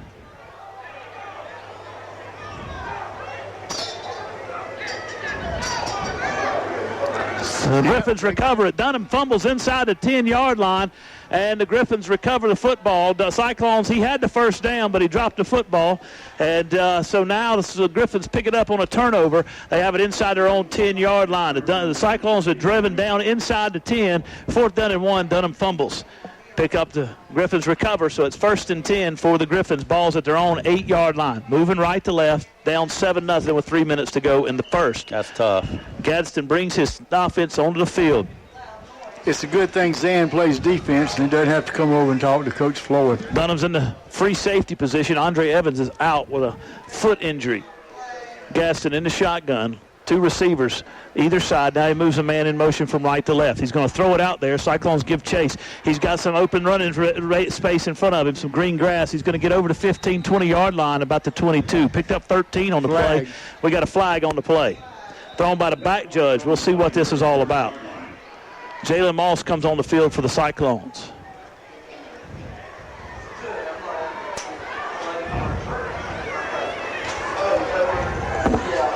What did he see from way back there? I don't know, but the official's talking to somebody, the ref's talking to somebody back at the 10-yard line. I'm confused. Umpire's facing backwards as if this is going to go against the Griffins, but we haven't seen a signal yet. Unless he's going to call a hold. I don't know. Let's see. Personal foul against the Griffins. That's a 15-yarder. Yeah, that's the second. From the end of the run, that puts them back inside the 15-yard line. Second 15-yard penalty they've had inside the 20-yard line. And that's not a dead ball, so it will drop it back from the end of the run, won't it, Jimbo? 15 yards? So instead of having it 1st and 10 at their own 20, they'll have it 1st and 15 from, or 1st and 10, 1st and 9 from their own 10. That's right, it's half the distance. I think he threw the penalty on the block downfield on Reggie Heath. I think there was some unnecessary blocking going on after the tackle was made. Because it came all the way from the field judge. Yeah, it came from the back judge. Yeah, back judge. Reggie Heath was getting blocked about 30 yards down the field, and I think it was some unnecessary blocking after the whistle had been blown. 2:52 to go in the first. 1st and 9 for the Griffins here on their own 10-yard line. They have the ball after the Cyclones fumbled inside their own 10. Gaston in the shotgun, got an H-back to the right side. Takes a shotgun snap, hands it off to his running back up the middle. He's going to break to the outside. Cyclones give chase. They're going to get him outside the 10-yard line to about the 13, maybe 14. So he gained 4, brings up second down of 6 for the Griffins. Cyclones gave good chase there, Jim. Loss number 40 on the tackle for the Cyclones. 2 minutes and 20 seconds left in the first. Cyclones up 7-0. If you're just tuning in, this is Clint Davis, Jeff Kerr, and Jim Fuller calling Chester High School football on WRBK. Griffins of Fairfield Central moving the ball right to left. 2nd down and 5. Ball's on their own 14-yard line. Quarterback takes a snap, hands it off to his running back up the middle. He bounces to the outside. Cyclones get chase. D.K. Carter takes him down, and it's going to be a 15-yarder on D.C. I can't believe it took him that long to throw the penalty. He went high on him. And the penalty marker is going to be on D.C. Carter over there. I believe it's going to be a 15-yard face mask, Jimbo. Yep. Exactly. I know he wrapped his head. He had his whole head and helmet. Second face mask call on the Cyclones.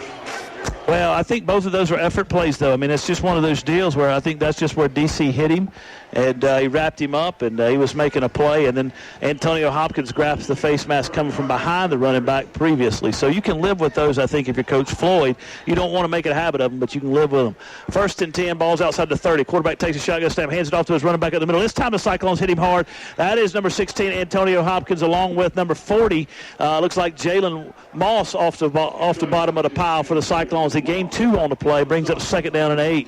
1:33 to go in the first quarter. Cyclones up 7-0. Had a chance to score, turned it over inside the Griffins' 10-yard line. Would have had a 1st and goal at about the 7.5-yard line, but instead fumbled the football, and the Griffins had it 1st and 10 at their own 8. Now Fairfield Central's in the shotgun formation. H-back to the right side, takes the shotgun snap, fakes the handoff, going to look to throw downfield, got a man open. Ball falls incomplete. Rathiel Pendergrass tried to knock it down from his zone position. Good coverage out there by number 13, Reggie Heath Jr. 3rd down and 7 for the Griffins, according to the scoreboard. I don't know if this quarterback does have a hurt foot or not. He hasn't run it, though, has he? He has not, but I'd certainly try to make him run the bit. I'd try to get him outside the pocket, see if he'll run. Quarterback lifts his right leg, takes a shotgun snap, going to roll to his left. There you go, Jeff. Cyclones give chase. They're going to take him down from behind. That's number 1, Rathiel Pendergrass, and number 32, Kajarius Jackson. Griffins will have to punt from deep inside their own territory. Cyclone defense, for the time, holds. Stephon Gadsden, number 2 on the carry. Gadsden was the running back. Well, he was the quarterback. He was trying to throw. Cyclones had him. He did a good job to get back to the line of scrimmage. Doesn't look like we're going to send anybody back again. I think it's a couple things. One, they're looking for a possible fake, and 2, I don't think they can think this punter can really get it down the field that far. I think number 15's the punter. I believe that's Gonzalez. I don't have any binoculars on me. He got a bad snap. It's a good punt here. That was not a bad It's going to be a punt. It's going to hit about the 30-yard line of the Cyclones and take a Griffins roll inside the 25 to about the 23, where the Griffins will down it. The Cyclones will take it over 1st and 10.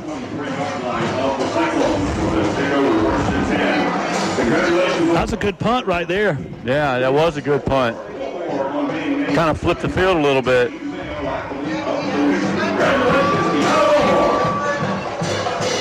.22 seconds to go in the first. Cyclones and Griffins. Cyclones up 7-0. They have the ball for the third offensive possession tonight. Defense has played exceptionally well so far here in the first quarter. Dunham's been able to move the ball on offense, just was unable to capitalize on the last drive. Dunham takes a shotgun snap. He's going to call his own number on the option play. He's going to get upfield at about the 25-yard line. He gained about 2, maybe 3 on the play. That'll probably be the last play of the first quarter, Clint. Brings up second down and long. That will be the last play of the first quarter.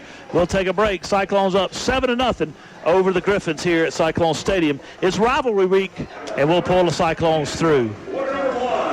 Sam's Equipment, 1872 J.A. Cochran Bypass in Chester can take care of all your small equipment needs. Sam's carries Hustler residential and commercial mowers, steel handheld equipment including trimmers, chainsaws, blowers, edgers, and accessories. Websites, hustlerturf.com and steelusa.com.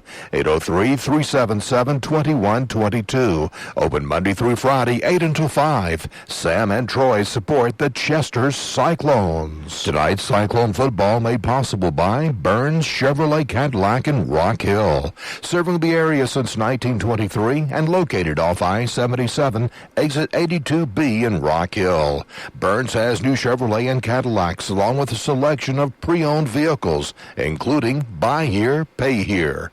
Burns Chevrolet Cadillac, 800-681-7198 or online at BurnsChevrolet.com. Your right choice. You're listening to Cyclone Football on WRVK Richburg, WMVK Whitmire, WEBK Society Hill, WUBK Inner Ray. All right, back here at Cyclone Stadium. Start of the second quarter. Cyclones have it second down and 7 against the Fairfield Central Griffins here at the start of the second quarter. Cyclones up 7-0. Scored on the opening play of the ball game, drove on the next possession, fumbled inside their 10. Now they're trying to drive again. Defense has held Fairfield Central on every one of their possessions. Dunham takes a shotgun snap. He's going to flip it out here to Antonio Hopkins in space. Got a good block out there by Shadim McCullough, and he's going to get inside the above the 30. Third and about a half a yard, maybe a yard. He got to get to the 34 for a first down. I think they're going to spot him at just outside the 33. Moving right to left. They're going to measure it. I believe he's a hair short, Jimbo. Well, with your eagle eyes. I can't see those numbers tonight. My dad's listening. He's Not gonna, my hair. My dad's listening. He's going to call. He's going to say, I gave you really nice binoculars. And I'm going to say, I know. Big Rick's listening tonight? Yeah, Big Rick listens every week. Hey, Rick. But I'm going to say, yeah, I know. I believe he's going to have it, Jimbo. Boy, that's close. What's a couple links? First down. Couple links. Yeah. So, but he said, I gave you some really nice binoculars, and yes, you did. I have some help with keeping up with my stuff, I have some help losing my stuff at my house. I have family members who like to look at trees and binoculars, and then I never need binoculars at home, so I just didn't bring them. So I apologize to everyone. Cannot see the numbers of Fairfield Central. Dunham's in the shotgun formation. Running back to his left, tight end to the right side and left side. We got a penalty on the field. I believe it's on the Cyclones. It's a procedure penalty. Line judge told Coach Floyd what it was, and he shook his head in the affirmative as if he understood. That's a tough one. First down and 15 for the Cyclones here. Ben Taylor comes out of the game. Gabe Hope comes in. Dunham takes a shotgun snap, going to go on the option to the left side. Call his own number, try to get upfield. Fairfield Central's there to spread that spread that out and that play stop had it. no chance. None. They're going to spot him at the 25-yard line. Cyclone's got to get to the 43 for a first down, so it's second down and 18. Meek Emerson holding up the play call. Don't know what it is. It might be the 50-cent call. Curtis Jackson, for those of you who aren't up with the lingo. The business mogul. That in the club play? In the club, baby. That's what I'm talking about, yeah. Shotgun snap. Fakes the handoff to Sherrod Feaster. He's going to try to throw downfield. He's got a man open. That's Shadim on the wheel route. Just overthrew him, but Shadim was wide open on the wheel route down the sideline. Brings up third down and long for the Cyclones. I like to end the club play. Got a Fairfield player on the ground. Fairfield player on the ground. Let's take timeout with them. Cyclones up 7-0. Come back with third down at 18 when we get back. Tonight's Cyclone football action made possible in part by True Vista Communications, Chester's provider for high-speed broadband, video, voice, wireless, security, and smart home solutions. They're available online at truevista.net or at a True Vista customer experience store located in Chester, Camden, Great Falls, and Winnsboro. Tonight's football game is made possible in part by Pressure Pros of the Carolinas, serving the area since 1993. Jeff Monroe and his staff are doing commercial pressure washing in both North and South Carolina and residential in the greater York County area. For more information and free estimates, 803-325-1969 or pressureprossc.com. All right, we're back here. Dunham rolls to his right, try to throw downfield. He gets pressure, and he runs back across the field, and the Fairfield tackler takes him down after he gains about 4 yards on the play. Good coverage downfield and good awareness by the defensive line not to let Zane get outside to throw it. So brings up fourth down and long for the Cyclones. 10 minutes to go in the second. Cyclones up 7-0. Henry Glenn on the punt for the Cyclones. I hate to say it, guys, but I hope it doesn't happen. But that fumble's looming large right now. Yes, it is. It could be 14-0. You've seen these games. I've seen a few of them over the years. High snap, but Henry got it well. It's a high spiraling punt. It's going to hit the 45-yard line, take a sideways roll, and go out of bounds at the 46, where the Griffins will put it in play. First and 10. That second score just gives you so much momentum, and leaves a little bit of room for potential error down the road, and now you're basically in a one-score game, and they got great field position again, and you just know Fairfield's going to put it in the end zone at some point in time. Oh, yeah, I'll keep them off the scoreboard all game. They've got a good offense. 9:34 to go in the second. Fairfield Central takes it over, first and 10. Nose of the football's on their own 45-yard line. They're moving left to right. White jerseys, black pants, gold helmets. Against the Cyclone defense, red jerseys, blue pants, blue helmets, red socks. Looking sharp out there in that uniform. Cyclone's going to be in a 3-3-5 defense. Zan Dunham in the shotgun. Got a stacked wide receiver formation to the left side. 3 receivers. Quarterback's going to take it, throw it backwards. It's going to be a backwards pass. Double pass. Cyclones give chase. Jalen Moss does. That's going to be intercepted by Zan Dunham at the 30-yard line. 35-40. 45-50. He's still on his feet. 50-yard line, and he's going to be tackled inside the 50 at the 49, where the Cyclones will put it in play. First and 10. Too much air. It wasn't that, Jim. That play never had a chance. When he threw the backwards pass, you knew it was going to be a double pass. He threw it. There was 3 guys covering him. Yeah, that play had no. He should have just eaten it or thrown it out of bounds. Coach Caldwell certainly had his guys ready for that play. Yeah. I mean, they were not in the least bit caught off guard. He had no chance to complete that. The only guy who gave chase to the original pass catcher was a linebacker. Everybody else stayed back on their men and stayed in coverage, and Dunham rotated over and got an interception. Ball's first and 10. Flip the field there, Fuller. Well, right now it looks like it's going to be a first and 10. It looks like. Well, there's a penalty marker on the field. Referees are having a conversation. The officials. Linesman looks like he threw it, Jimbo. Having a conversation with the white hat. We'll see what's going on. What's the back judge doing in there? Coach Floyd's calling his team over. Unsportsmanlike conduct. Another one. Jeez. That's a 15-yarder. That's their second. I wondered about that because it was thrown where Dunham was tackled. And so I wondered if there was some jawing or something going on underneath there. And someone could have said something about somebody they didn't like. Somebody's mama was probably brought up. Do they do mama jokes anymore? Or the coach might have said something unkind to the officials. But that's their second unsportsmanlike conduct in the first half. Third 15-yard penalty. 15 yards against the Griffins sets the Cyclones up at the 34-yard line. Moving right to left against the Griffins defense. It's a 4-2-5, 4-2-4 defense, 4-2-3 defense. We'll take all the yards we can get. Well, it's a 4-2-5 defense, but they're not cheating up. Cyclones got 3 receivers in the game and a tight end. Shotgun snap, takes a snap, hands it off to the running back over the left side. That's McCullough. He's getting upfield, 30-yard line. He's still on his feet, 25-yard line. He got 9 on the play.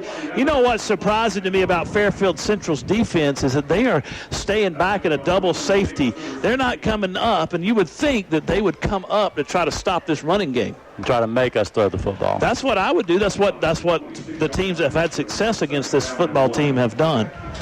8:53 to go in the second. They're in that cover 2 defense. Now they bring a safety up closer to the line of scrimmage. Dunham takes a shotgun snap, hands it off. No, he calls his own number, 25-yard line. He's got the first down, 20-yard line. He's driving the pile forward to about the 19. I think he's got redemption in his eyes right now, Jimbo. Yep, he's got it. Another Cyclone first down. 7-0 Cyclones driving here. Ball's at the 20-yard line of the Griffins. Really, it's at the 19. Moving forward, right to left.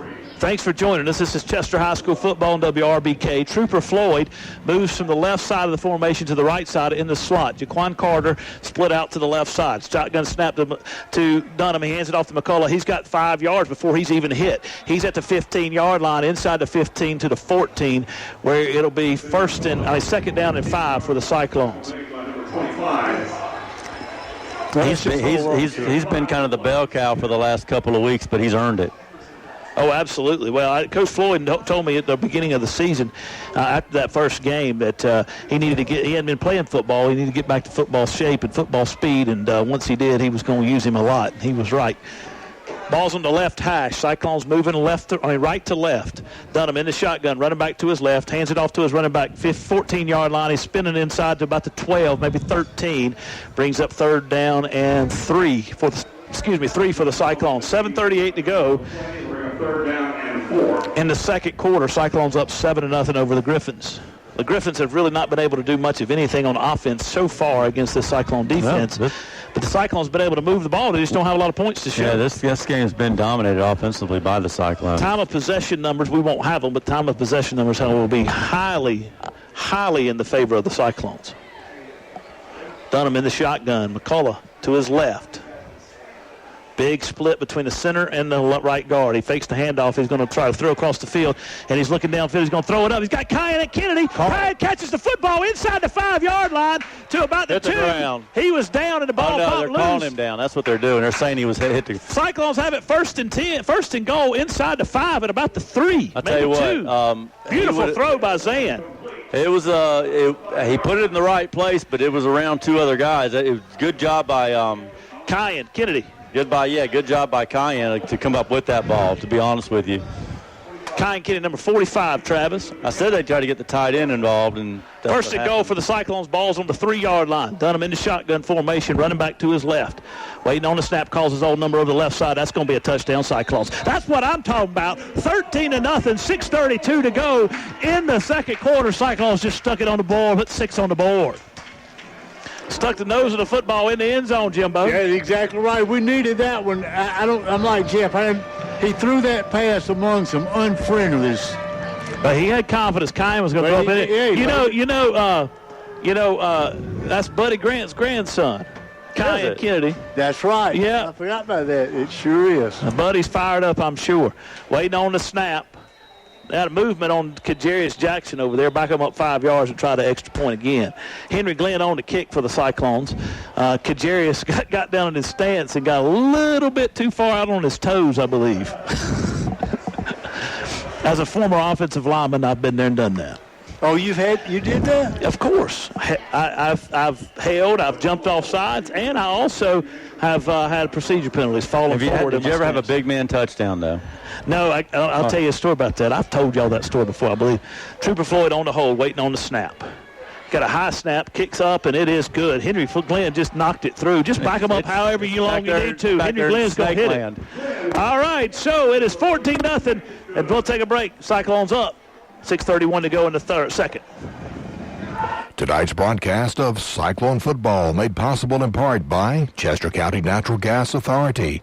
As Chester County Natural Gas celebrates 60 years of service to their customers, they remind you natural gas is the most efficient and effective way to heat your water, heat your home, dry your clothes, and to cook your meals. Contact Chester County Natural Gas Authority Monday to begin enjoying the comfort and affordability of clean burning and efficient Natural gas. This Cyclone football game is made possible in part by Quacked Glass, your mobile auto glass replacement service. Quack Glass will come to you and solve your glass auto needs. Quack Glass is American-owned and Carolina-grown. They're serving both North and South Carolina and now with offices at Carowinds and 2708 Flat Creek Road, Lancaster. 866-787-8225 or online at quackglass.com. You can trust the Duck. Cyclones up, 6:31 to go in the second. Cyclones up 14-0. Here's the kick. It's a low line drive kick, but it's a long kick by Henry Glenn. Going to carry into the end zone. Beautiful play, and so we'll bring it out to the 20 where the Griffins will take it over. We've had two what I would call trick plays in this game. One, the first play of the game for the Cyclones on offense with the flea flicker touchdown, and then Fairfield tries a double pass, and we pick it off. So 2 plays. Advantage Cyclones. 2 trick plays, advantage Cyclones. Yes, of course. All right. Griffins bring their offense on the field against this Cyclone defense. They haven't had a lot of success against the Cyclone defense. Quarterback's going to call his own number. Gadsden up over the left side. Cyclone's going to hit him in a hole and take him down. He gained about 1 on the play. There's Coach Talkman. He's fired up. He got his defensive lineman in there making plays, Jeffrey. He does. Yeah, you know old Chuck. I do know Chuck. Old Chuck get fired up. Tell you what, I wouldn't want to get Chuck in a dark alley. Former left-handed pitcher. Logan Pemberton, head baseball coach here at Chester High School, sent me a tweet with you, Jeff. It said fire, 4 fire emojis. That's what I'm talking about with them uniforms. Gaston in the shotgun. Takes a snap. It's a low snap to his left. He's going to call his own number again. Cyclone's going to bottle him up inside the hole again. He's going to try to drive the pile forward. He gets to about the 23, maybe 24. Brings up 3rd down and long. Now I recall last year, was it last year when we played Fairfield? You know, they had a lot of seniors on that team, and I recall them having a lot on the offensive line, some pretty big guys. Fuller noticed it earlier in the game. You know, they have a few big guys, but they're not like they were last year. That center's a biscuit away from about 380. 3rd down and 6. Ball's on the 24-yard line. Low snap, hits the ground. Quarterback's going to run back and throw a screen across the middle. He's got a man open. He's got some running room. 30-yard line, 35. Cyclones come up, hit him hard, though. He was hit hard in there by number 16, Antonio Hopkins. He will knock your block off. Now the Cyclones are fired up. D.C. Carter and the center are getting into it. You better watch it. That center will eat you, D.C. Now Coach Floyd's having a word with D.C. As he should. Yeah. Absolutely. That's what we love about Coach Victor Floyd. He's saying, what's wrong with you? Look at He would have to be watching the next play from the sidelines. Exactly right. Just to, hey, you know, cool yourself, cool your jets. D.C. comes back in the game at the left tackle position on the 3-3-5 defensive front for the Cyclones. Handed off on the jet sweep. Cyclones put it out. There's Raphael Pendergrass. He said no farther. You get 2 yards and no more. Raphael wrestling. I'm going to tell you something. Raphael has come on here at the last part of the season. He hadn't done a lot of playing on defense last couple weeks. I don't see DJ Stevenson out there. DJ may be out due to some protocols or something because he's not even dressed. And so Raphael has filled his spot. You missed, we had a little bit more after the play activity. Cyclones got to be careful. We did not want to give them 15 yards. 2nd down and 7 for the Griffins. Quarterback takes a shot. Cyclones giving pressure up the middle. Gass is going to step into it. Throws, ball hits the ground. Overthrows his receiver. Coach Caldwell's fired up. And A.J. Feaster in the backfield along with Darius Head and others putting pressure on Gadsden. 3rd down and 7. 4:23 to go in the second. The coaching staff's fired up. They're getting these guys fired up. And even I saw one of the officials go to one of the players and basically say, settle down, son. Did you ever have to do that, Jimbo? You need to settle. That's good, though. You know what? Don't throw flags all the time. Settle them down. Take a chance to step in and settle them down. It's called preventive officiating. Cyclones up 14-0. 4:23 to go. Gadsden sends a man in motion from right to left. Takes a shotgun snap. He's going to swing it out there to his man. Cyclones give chase. That's Jalen Moss. He's going to take him down, throw him down out of bounds for a hard tackle. Brings up 4th down and 2. They're going for it here, Jeffrey. Tell you what concerned me there is they sent that guy in motion, and there was one of our guys trying to cover 3 of theirs. That play should have gone for a lot more than it did. Jalen made a good tackle. He absolutely did. Made a good open field tackle. 4th down and 2. Gadsden stays in the game. Fairfield Central band's going. They're playing when their team's on offense. Hey, go for it. Play when you got to. Coach Caldwell's telling his defense to get ready, get up on the receivers, bringing his safe secondary up to his receivers. Now Gadsden's going to run up, and Cyclone's going to jump off sides, and it's calling 5 yards. And I don't believe DC jumped. I don't believe he crossed the neutral zone. Do you, Jeff? From this angle, it looked like he did. I didn't think he did. Jeff Lewis is to my left here in the booth. He's right on the line, and he said he didn't jump. But he did jump, but I don't think he crossed. But Travis Jenkins is sitting on the line, too, and Travis said terrible call, which we expect Travis, and that's why we love Travis, because he's as much a homer as we are. But you know this, if you just get any kind of movement, they're going to throw the flag. Oh, for sure. They're ready. Look, Coach Floyd's having a word with the line judge. Line judge didn't throw the flag. Linesman did. Waiting on the shotgun snap. Hands it off on the jet sweep. Running back comes over. Raphael. There's Raphael again. We got a holding. It's going back up. I tell you what, we got another tackle. It's going to be on number flag. 79. We won't know the number, but I can. That's we'll just call him Biscuit. Well, there's a hold. There's a flag coming in the backfield as well. I mean, a defensive backfield by the back judge as well. Number 79, Joseph Tolbert, held in the offensive backfield.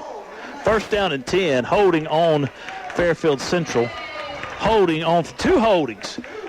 So what do they do in that case, Jimbo? We'll take them the both. Farthest one back? Can we take them both? No, you take one. I think you take the farthest one back. I'm sorry, Jeff. I don't mean to offend you. You didn't offend me. Let me go get you a Gatorade Zero. And No, I'm good. Okay.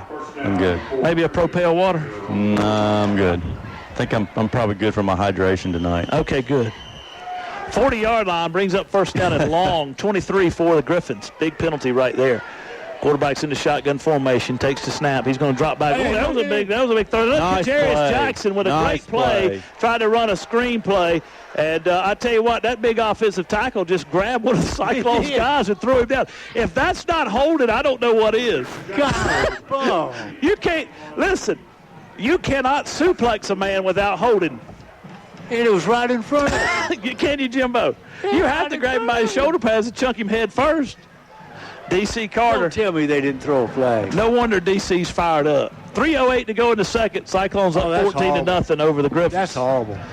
Game's gotten a little bit chippy on this drive for the Griffins here. Cyclones stay in that base defense. A.J. Feaster on. He's going to cover the man in the slot to the right side. Zeke Evans covered in the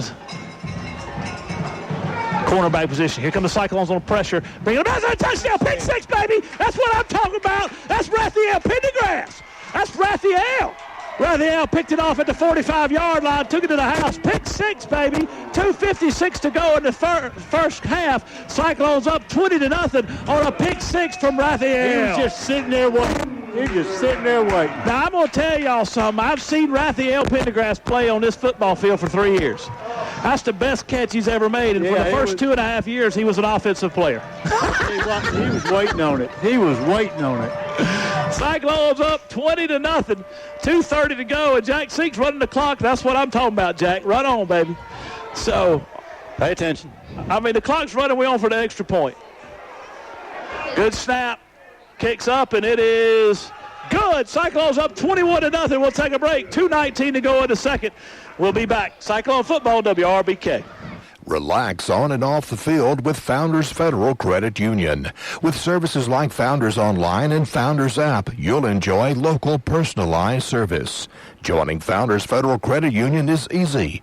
Relax, join Founders.com or at one of the more than 30 office locations to see if you qualify for membership. Relax, go Cyclones. Services require credit evaluation. Terms and conditions apply. Founders Federal Credit Union is federally insured by NCUA.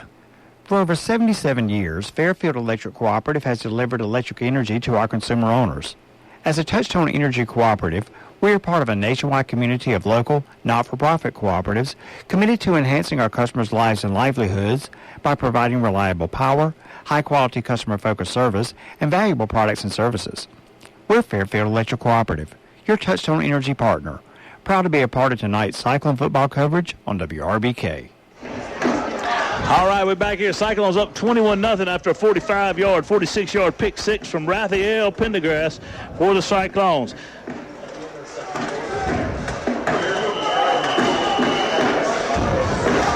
Here's the run up and the kick. Henry Glenn kicks it hard. Ball is going to catch about the 4-yard line by the deep man. He's going to try to get up into the wedge. Cyclones giving chase, and they're going to stop him. A holding call on the little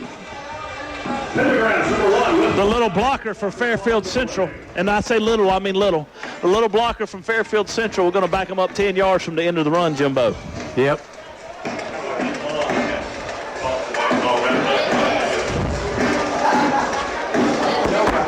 All right, 2:09 to go in the second. Cyclones up.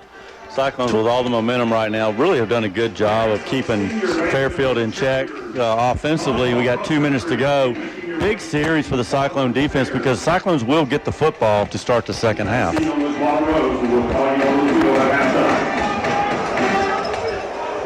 Had a score, Mid-Carolina, or Lower Richmond 14, Mid-Carolina nothing. Halftime? No. Clover's winning 7-0 right now, looking to go into a 14-0 going into score against Fort Mill. The Eagles flying tonight. 21-0 here for the Cyclones. 2 minutes to go in the second quarter. Cyclones over the Griffins. Fairfield Central sends a man in motion. Trooper Floyd comes on a blitz, and the Cyclones let Gadsden get by. He's still on his feet, driving hard, going to get run out of bounds, but there's a block. A bad block. He's going to be run out of bounds and tackled ultimately by Zan Dunham. Back him up 10 more yards. Cyclones bought a blitz, and he just ran right through it. Trooper missed the tackle, and he's having a word of encouragement from the coaching staff when he comes off the field. He's a freshman. Fairfield Central having a hard time blocking the Cyclones without holding. So far here, right here toward the end of the second quarter. Gadsden picked up about 20 on the play, 22, back him up 10 yards. He still has enough for a first down. Will be 1st and 10 for the Griffins. Ball's on their own 34-yard line.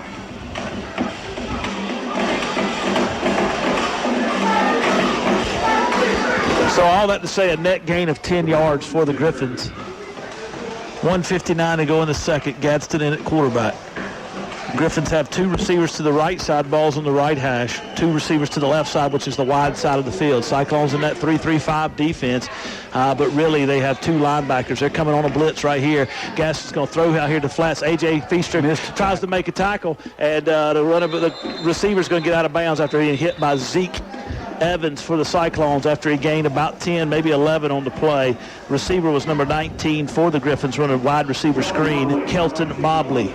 Not sure what quarter is. I'm going to guess probably second quarter, close to halftime. Great Falls over at McBee, 22-12. Come on, Red Devils. Come on. Riding high after last week. 21-0 here. 1:45 to go. Griffins putting a little bit of a drive here. Gadsden in at quarterback. His running back getting a signal from the sideline. He lines up to the right side of Gadsden in the shotgun. Shotgun snaps low, but he picks it up. He's going to throw down the field. That ball's going to be caught. Oh, my goodness, what a catch by the man in the seam. Zeke Evans almost made an interception. Beautiful catch by the guy in the seam pattern. Beautiful throw by Gadsden as well, right over his shoulder. And number 10, DeJuan Durham made a great catch in that slot position, Jeff. Yeah, it was a really nice catch. I'll tell you what, Zan did that young man a favor, though. Yes, he did. He could have knocked the ball loose. Buried him in the ground if he would have wanted to. Gadsden in the shotgun formation. Looks over the defense, takes a snap. Cyclones trying to get a little pressure. He's got some time. He throws it out here. Cyclones drop back in coverage. Antonio Hopkins makes a good open field tackle, but not until there's a gain of 11 and a first down for the Griffins. We're going to see a lot of this from Fairfield, down 3 scores with really, a minute to go in the half. We're going to see a lot of this in the second half, too, so we're going to have to tighten it up a little bit. Yeah, Cyclones going to get the ball. They don't want to give up a score here to give some momentum. I'd like to keep it down, keep them out of the end zone here. Gadsden taking the shotgun snap. Got a good snap. He's going to throw on a wide receiver screen. That guy Zeke Evans got blocked off. Good block out there by the wide receiver in the slot. And that's a gain of about 4 on the play. Cyclone's going to call a timeout, Clint. 46 seconds to go. Coach Caldwell, Coach Floyd call a timeout to have a conversation with their defense. We'll take it with them. We'll be back. Cyclone football on WRBK. Barron Funeral Home at 133 Wiley Street in Chester and Dancer Baker Funeral Home located at 26 Underwood Avenue in Great Falls are proud to help bring you tonight's broadcast of the Chester High School football game. They wish the Cyclones great success this season. The staff of Barron Funeral Home and Dancer Baker Funeral Home continue to serve the people of Chester County with courtesy and dignity. Sam's Equipment, 1872 J.A. Cochran Bypass in Chester, can take care of all your small equipment needs. Sam's carries Hustler residential and commercial mowers, steel handheld equipment including trimmers, chainsaws, blowers, edgers, and accessories. Websites, hustlerturf.com and steelusa.com. 803-377-2122. Open Monday through Friday, 8 until 5. Sam and Troy support the Chester Cyclones. All right, we're back here at Cyclone Stadium. Cyclones up 21-0 with 46 seconds left in the second quarter. Griffins have the ball inside the Cyclone 10-yard line at about the 8. They can get a first down. They got to get to the 5, so second down and 2. They got to get the ball to the 5-yard line for a first down. Gadsden in the shotgun formation, takes the snap, fumbles the snap, and the Cyclone's going to bottle him up. He's going to drive the pile hard, but he's not going to get there. He gets to about the 6-yard line. That big, looked like 61 or so biscuit, as Jeff has named him. 79 come out of there limping. To around the 6-yard line. Fairfield Central, I believe, calls a timeout there. We'll hold it here. 35 seconds to go in the second quarter. Cyclones up 21-0. Fairfield has a third down and 1 here at the end of the second quarter to try to get some points on the board. You know this is 4-down territory, Jimbo. Got to be. You know that the situation is they're going to pass run because they've been throwing it at will. Yeah, this drive they've had some success throwing the ball out on the flats and on the screen passes and those things. And so we'll see what nothing long. One long pass, about 25 yards, a beautiful pass down the seam. You got to tip your hat. 2 good plays. Yeah, that was.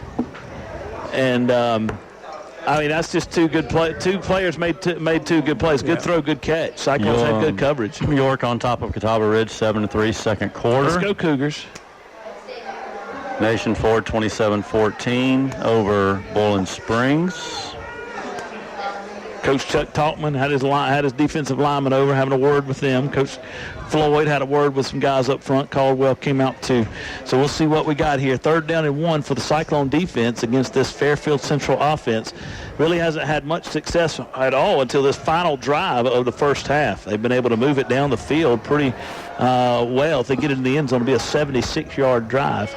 Gadsden's in the shotgun formation, running back to his right. Got a tight end in the game on the right side of the formation and left side, double tight end set. Running back's number 22 back there, and that is going to be Jalen Swilly. Gadsden takes a shotgun snap. He's going to try to throw a fade out here in the corner, and that ball's going to be up and incomplete. Good play, but it's going to be pass interference on Zeke. Back judge threw pass interference on Zeke, so we're going to move it up half of this to the goal and have first and goal. Good play out there by Zeke. He was a little bit face guarding, but I think it was it should have been a no call. Of course, I think that, But you're rightfully correct. Thank you, Jim. You're welcome. We are not biased at all. No. Cyclones up 21-0. Seems like this last drive's taken 10 minutes to play. And it's literally gone 1 minute off the game clock. I don't want to say Gamecocks. That might jinx the team. Nothing could jinx them. I'm talking about jinx the Cyclones. Oh. First and goal from the 4.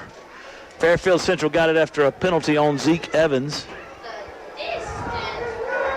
Pistol formation. Quarterback Gasson in the shotgun, takes shotgun snap, hands it off to his running back. He's going to cut to the left side. Cyclone's going to say no, sir. Oh, nice job. He got hit hard. That was a good. Raphael Pendergrass, and that was number 17, Zan Dunham, came up there. Fairfield's going to try to spike it. 18 seconds to go. They're trying to get set. 15 seconds. They're going to try to get up there and get 1 or 2 plays left. And he's going to take a shotgun snap. He's going to spike it. So it's going to be 9 seconds left in the half. Fairfield doesn't have any timeouts. And so 9 seconons in the half. You would have thought they'd have had 2 plays called, in case that happened. Second down and goal. I'm surprised they ran the ball with no timeouts. Well, they almost have to throw it here. I look for that little bubble screen or something like that. They got a tall receiver coming in the game over on the far side of the field. Yeah, but they've been running that little bubble screen, and they've been doing it pretty effectively. I wouldn't be shocked if you see that here. Kelton Mobley coming in at the tight end position. He's going to be split out. He's listed as a tight end. He's tall. Thanks, Coach. And Cyclones giving pressure up the middle. Here it comes. Gass is going to try to throw it up. And he throws it. Zeke Evans intercepts the pass. And so the Cyclones will run out the clock here at the end of the first half. Zeke made a play, baby. Zeke got it, baby. Make a play. Who was in his face? That's Zeke's fourth interception of the year. I don't know who was the pressure guy. Cyclones got pressure in there. Coach Caldwell brought pressure. Cyclones going to kneel out at the 20-yard line. Touchdown, interception. So that's a huge stop for the Cyclone defense. And come out, Cyclones get the football, start the third quarter. Attaboy Zeke Evans, freshman, come out and make a play, son. Have yourself a day. He and Raphael showing up tonight, Jimbo. Yes, sir. Raphael especially. He's been playing good. Yeah, that very well could take a lot of the wind out of the Fairfield sail right there, because they're going to have to come out and kick off to the Cyclones. Take a knee. Let's go inside. Let's RJ, what's up, baby? RJ Candy just came down. Blake Peeler came down. Cyclones going to take a timeout just to make sure they're all on the same page. Had a couple guys celebrating the interception with Zeke, rightly so, but they were supposed to be on the field getting ready to take the kneel down there, Jimbo.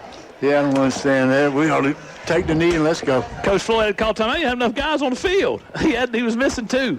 You can't go out there with 9, Jimbo. That's a penalty. Well, we can. No, you can't, can you? No, you can't, but I was just kidding. Cyclones will take a knee here. Last play of the first half. Cyclones will go into the locker room, barring some bad snap, and it going way behind them. And Fairfield falling on the end zone. Cyclones will go into the break up 21-0, getting the football when we come out of the halftime break as well here at senior night on Chester High School football in Chester High School Stadium over the Griffins, Fairfield Central. Got a good snap from Keevan, and Zan takes a knee. That's the last play of the first half. We'll take a break, and we'll be back. It's Cyclone Football, WRBK. Tonight's football game is made possible in part by Pressure Pros of the Carolinas, serving the area since 1993. Jeff Monroe and his staff are doing commercial pressure washing in both North and South Carolina and residential in the greater York County area. For more information and free estimates, 803-325-1969 or PressureProsSC.com. Tonight's Cyclone football action made possible in part by True Vista Communications, Chester's provider for high-speed broadband, video, voice, wireless, security, and smart home solutions. They're available online at TrueVista.net or at a True Vista Customer Experience store located in Chester, Camden, Great Falls, and Winnsboro. Tonight's Cyclone football made possible by Burns Chevrolet Cadillac in Rock Hill, serving the area since 1923 and located off I-77, exit 82B in Rock Hill. Burns has new Chevrolet and Cadillacs along with a selection of pre-owned vehicles, including buy here, pay here. Burns Chevrolet Cadillac, 800-681-7198 or online at BurnsChevrolet.com. Your right choice. Tonight's Chester Cyclone football game is made possible in part by First Citizens Bank. At First Citizens, we believe that banking is all about the people we serve, and we work hard every day to make sure our customers know how we feel. First Citizens Bank with offices in Richburg and Chester. That's First Citizen Bank, forever first. All right, back here in Chester, it's halftime. Cyclones all over Fairfield by a score of 21-0. Senior night here, honoring these band members and cheerleaders and all the seniors from those, and we certainly appreciate all their time and energies they have spent here as a Chester Cyclone.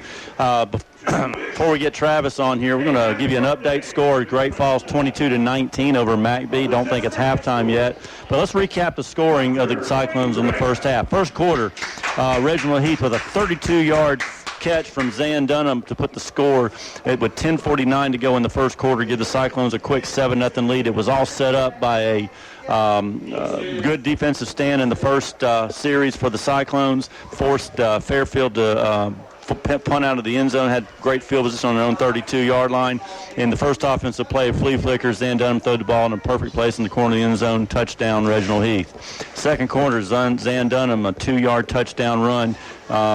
Henry Glenn's extra point was good, also good on the first one as well. At 6:31 to go in the second quarter, put the Cyclones up 14-0. And with 2:35 to go in the second quarter, Raphael Pendergrass pick six, 46-yard interception return for a TD. Henry Glenn's extra point right down the middle, good. Cyclones up 21-0.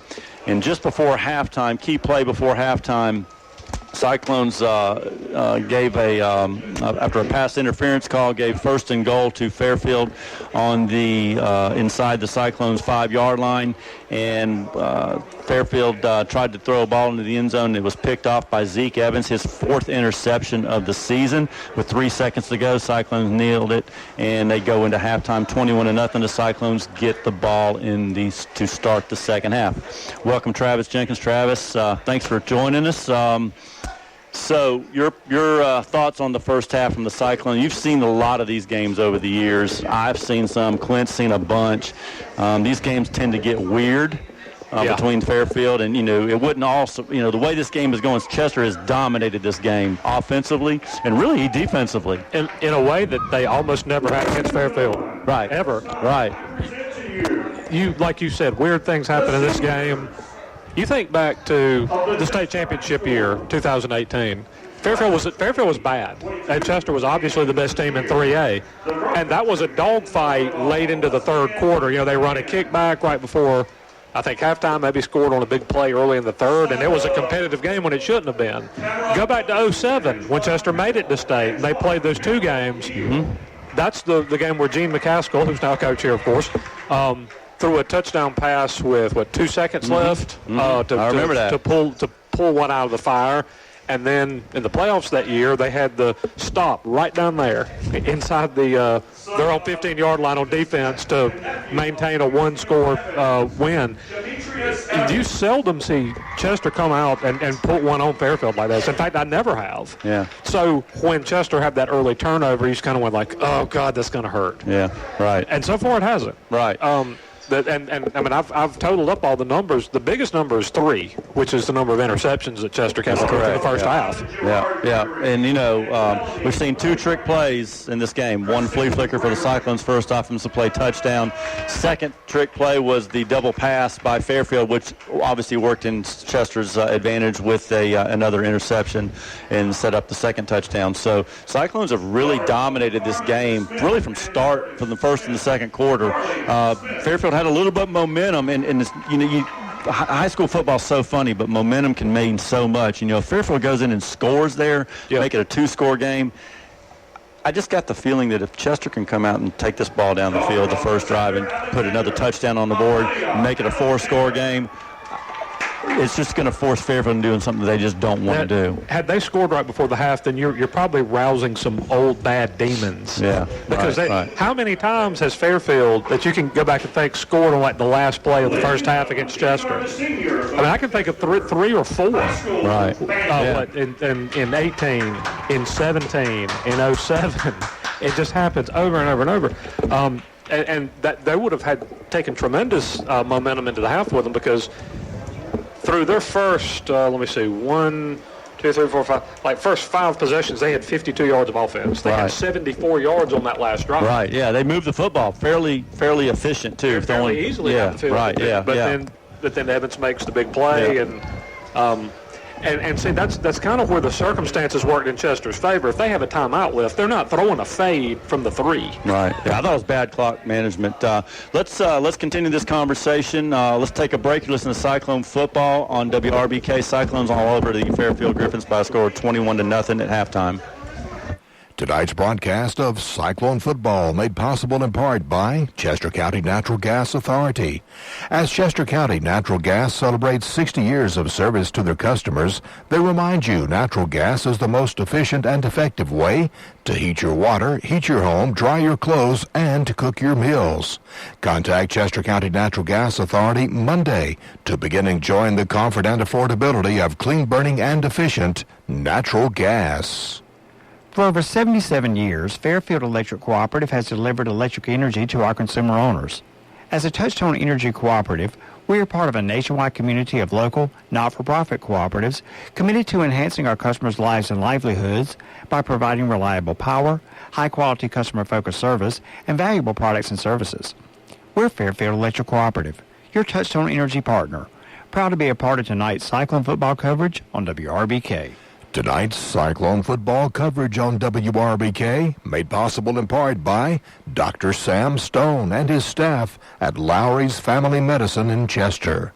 Lowry's Family Medicine provides health care from birth to the golden ages and is located at 517 Doctors Court off of Wilson Street Extension.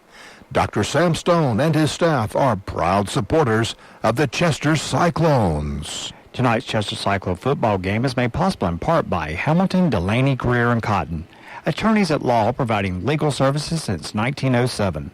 Attorneys Milton Hamilton, Greg Delaney, Brian Greer, and Nick Cotton have a general practice of law with offices in Chester and Great Falls. Hamilton, Delaney, Greer, & Cotton support all the schools in Chester County. All right, back here in Chester, Cyclones halftime lead over Fairfield Griffin by a score of 21-0. Currently honoring all the senior athletes. These might be all the fall athletes too, and the cheerleaders and band. And I can remember those days. Seems like it yesterday, but it's been a long time having both kids of mine come through here, Travis. So it's a special night for the kids, special night for the parents, grandparents, family members. So it's always nice when you get to honor the seniors. Oh, for sure. And you're right. This is, I think, every fall athlete and all the cheerleaders and everybody else. And to go back to our last segment, Jeff, did I really say rouse some bad demons on a broadcast hosted by a preacher? You did. That was really poor choosing. Yeah. Terrible choice of words. Yeah. I think Clint exercised those demons today. Okay, good. We were just talking about. But anyway, Travis, you got some numbers for us to share with us in the first half? Some numbers? Yeah. Some numbers for Chester. The offensive numbers are not as big as you might think they would be given the score, because Chester was working on a short field a couple of times, had a pick six. And then an interception return pretty deep. And had they started their scoring drives fairly deep in Fairfield Central territory. But Zan Dunham has 10 carries for 41 yards so far. Darius Head, 2 for 10. After we saw him blow up for over 200 yards, Shadim McCullough only had 4 carries in the first half, 17 yards. And Zan Dunham, a very efficient 4 of 5 passing for 62 yards. Heath 1 for 31, McCullough 1 for 11, Hopkins 1 for 8, Kennedy had 1 for 10, although that was a really big one. You're talking about Zan being efficient, kind of a carryover from his last game against Keenan, where he was pretty efficient. Didn't throw the ball a lot, but was pretty efficient in that game. And the tight end again getting involved. Tight end got involved last game. Saw the tight end. Zan made a throw into some tough coverage, but tight end came down. He ripped it in there. Yeah, and this is now 6 straight quarters of him throwing the ball probably as efficiently as he ever has. Right, and that's just going to make it a lot better for the Cyclones, because I really like our running game. I think McCullough is the bell cow, as we call him. And he's earned that, and he came into the game averaging like 9 yards a carry for the season. So I'd like to see I'd like to feed him the ball. I think you'll see him get the ball a little bit more in the second half. Like you said, he only had 4 carries in the first half. I think Zan in those first couple possessions, he ran like he was possessed. Mm-hmm. He was running like, I don't want to lose to these guys, my senior night, not to Fairfield Central. So I don't think the Fairfield Griffins are going to just come out and lay down. I've never seen that from them in this series. I don't expect that to happen. But I do think if the Cyclones can come out, take the ball down the field, that's going to take a lot of the will out of the Fairfield Griffins, because all they're going to be forced to throw. Down 4 scores, you're going to have to throw the football. They'll have to, and Gadsden, good an athlete as he is, and I think he's been there since like the Carter administration or something. I don't know how. It seems like he's been their quarterback forever. Yeah, he's been here a while. But if you put him in a position where he's going to have to throw the ball, what he's shown you in the first half is he's apt to make some mistakes. Because only 2 of the picks were his. One of those was on the double pass, but still he's caught it. He's turned it over a couple of times, and you can't say enough about Chester's defense in the first half. Oh, they tremendous. held Fairfield to about 126 total yards. They forced 3 turnovers. They kept them out of the end zone. This is aside from the turnover inside the 10, which would have made this 28-0. Right. This is as complete an effort as you could ask for from the Cyclones. Right. And we talked a little bit before the game, kind of getting a little bit ahead of ourselves here, Travis. But we talked a little bit before the game. We learned that this year they're going back to the 14 playoffs. Right. So this is more of a who wins this would probably secure that home football game, assuming that you go to Mid-Carolina and win, take care of business. Take care of business. But you're home for at least that's one important for a lot of 2. reasons. It's important for a lot of reasons. It's important to get that home football gate. You're going to face a number 3 seed, right? Which is probably going to be it could be a pretty decent football team depending on. Do you have any idea what region we match up with? I haven't looked at that yet. Okay, I'll have to check on that. Yeah, that'd be. But good. This is a big deal. Because this is just beating Fairfield is a big deal. Absolutely. And to do it 3 times in 4 years is something that's never happened in Chester's history. 3 out of 4 is not a thing Chester's ever done. Yeah. So it's big from that. It's big for a momentum going forward, big for a bragging rights perspective. But then, you lock up a home playoff game, essentially, assuming you take care of business, which Chester should against Mid-Carolina in 2 weeks. Yeah, you would think so. I think they were down 14-0 to Lower Richland, and that was in the first quarter. And, of course, I think Keenan – and we talked a little bit about Keenan earlier, a much improved Keenan team. Very athletic. They went in and beat Mid-Carolina pretty bad last week. Yeah. So I think we talked about this. We're talking about our region. I think our region's gotten better. 1 through it would be tough for whoever the 4 is, obviously, because you're going 2-1. Right. There are 3 teams in this region I think can win at least 1 playoff game. I think Keenan can give some people some fits. They could give people a lot of trouble. Depending on who they play, right? If they have to go to Daniel, forget about it. That's tough, yeah. But if they have to go somewhere else, it's someone's coming from a weaker region. Because minus those 3 turnovers they had fairly early last week, we would have been looking at a shootout. Absolutely. And then you're talking about Lower Richland. I still think best football team that we've played this year, not was on our schedule, but that we have actually played. You asked me if I thought they were better in Providence, and I do believe they were. That game was a little sloppy. It was played in the rain consistently from start to finish, and everything. And it was on a Thursday night. In terms of big up front, speed on the outside, they've got it. Big time. Well, just finishing up honoring the seniors. Looks like the last one's being honored. Both teams are coming on the field. The clock's running down to 7 seconds. We'll get that 3-minute extension of the half. Travis, thanks so much as always. Thank you for everything that you do for Chester County, for all of our sports and all of our people and everything you guys do at the News and Reporter. Thanks for joining us. Glad to have you. Hope the barbecue was good. Oh yeah. Well, that's why you. Yeah. When have you ever seen me in the press box before kickoff? I texted you and told you better hurry up and get up here. You're going to miss it. But listen, Cyclones on top, 21-0. Listen to Cyclone Football on WRVK. Sam's Equipment, 1872 J.A. Cochran Bypass in Chester can take care of all your small equipment needs.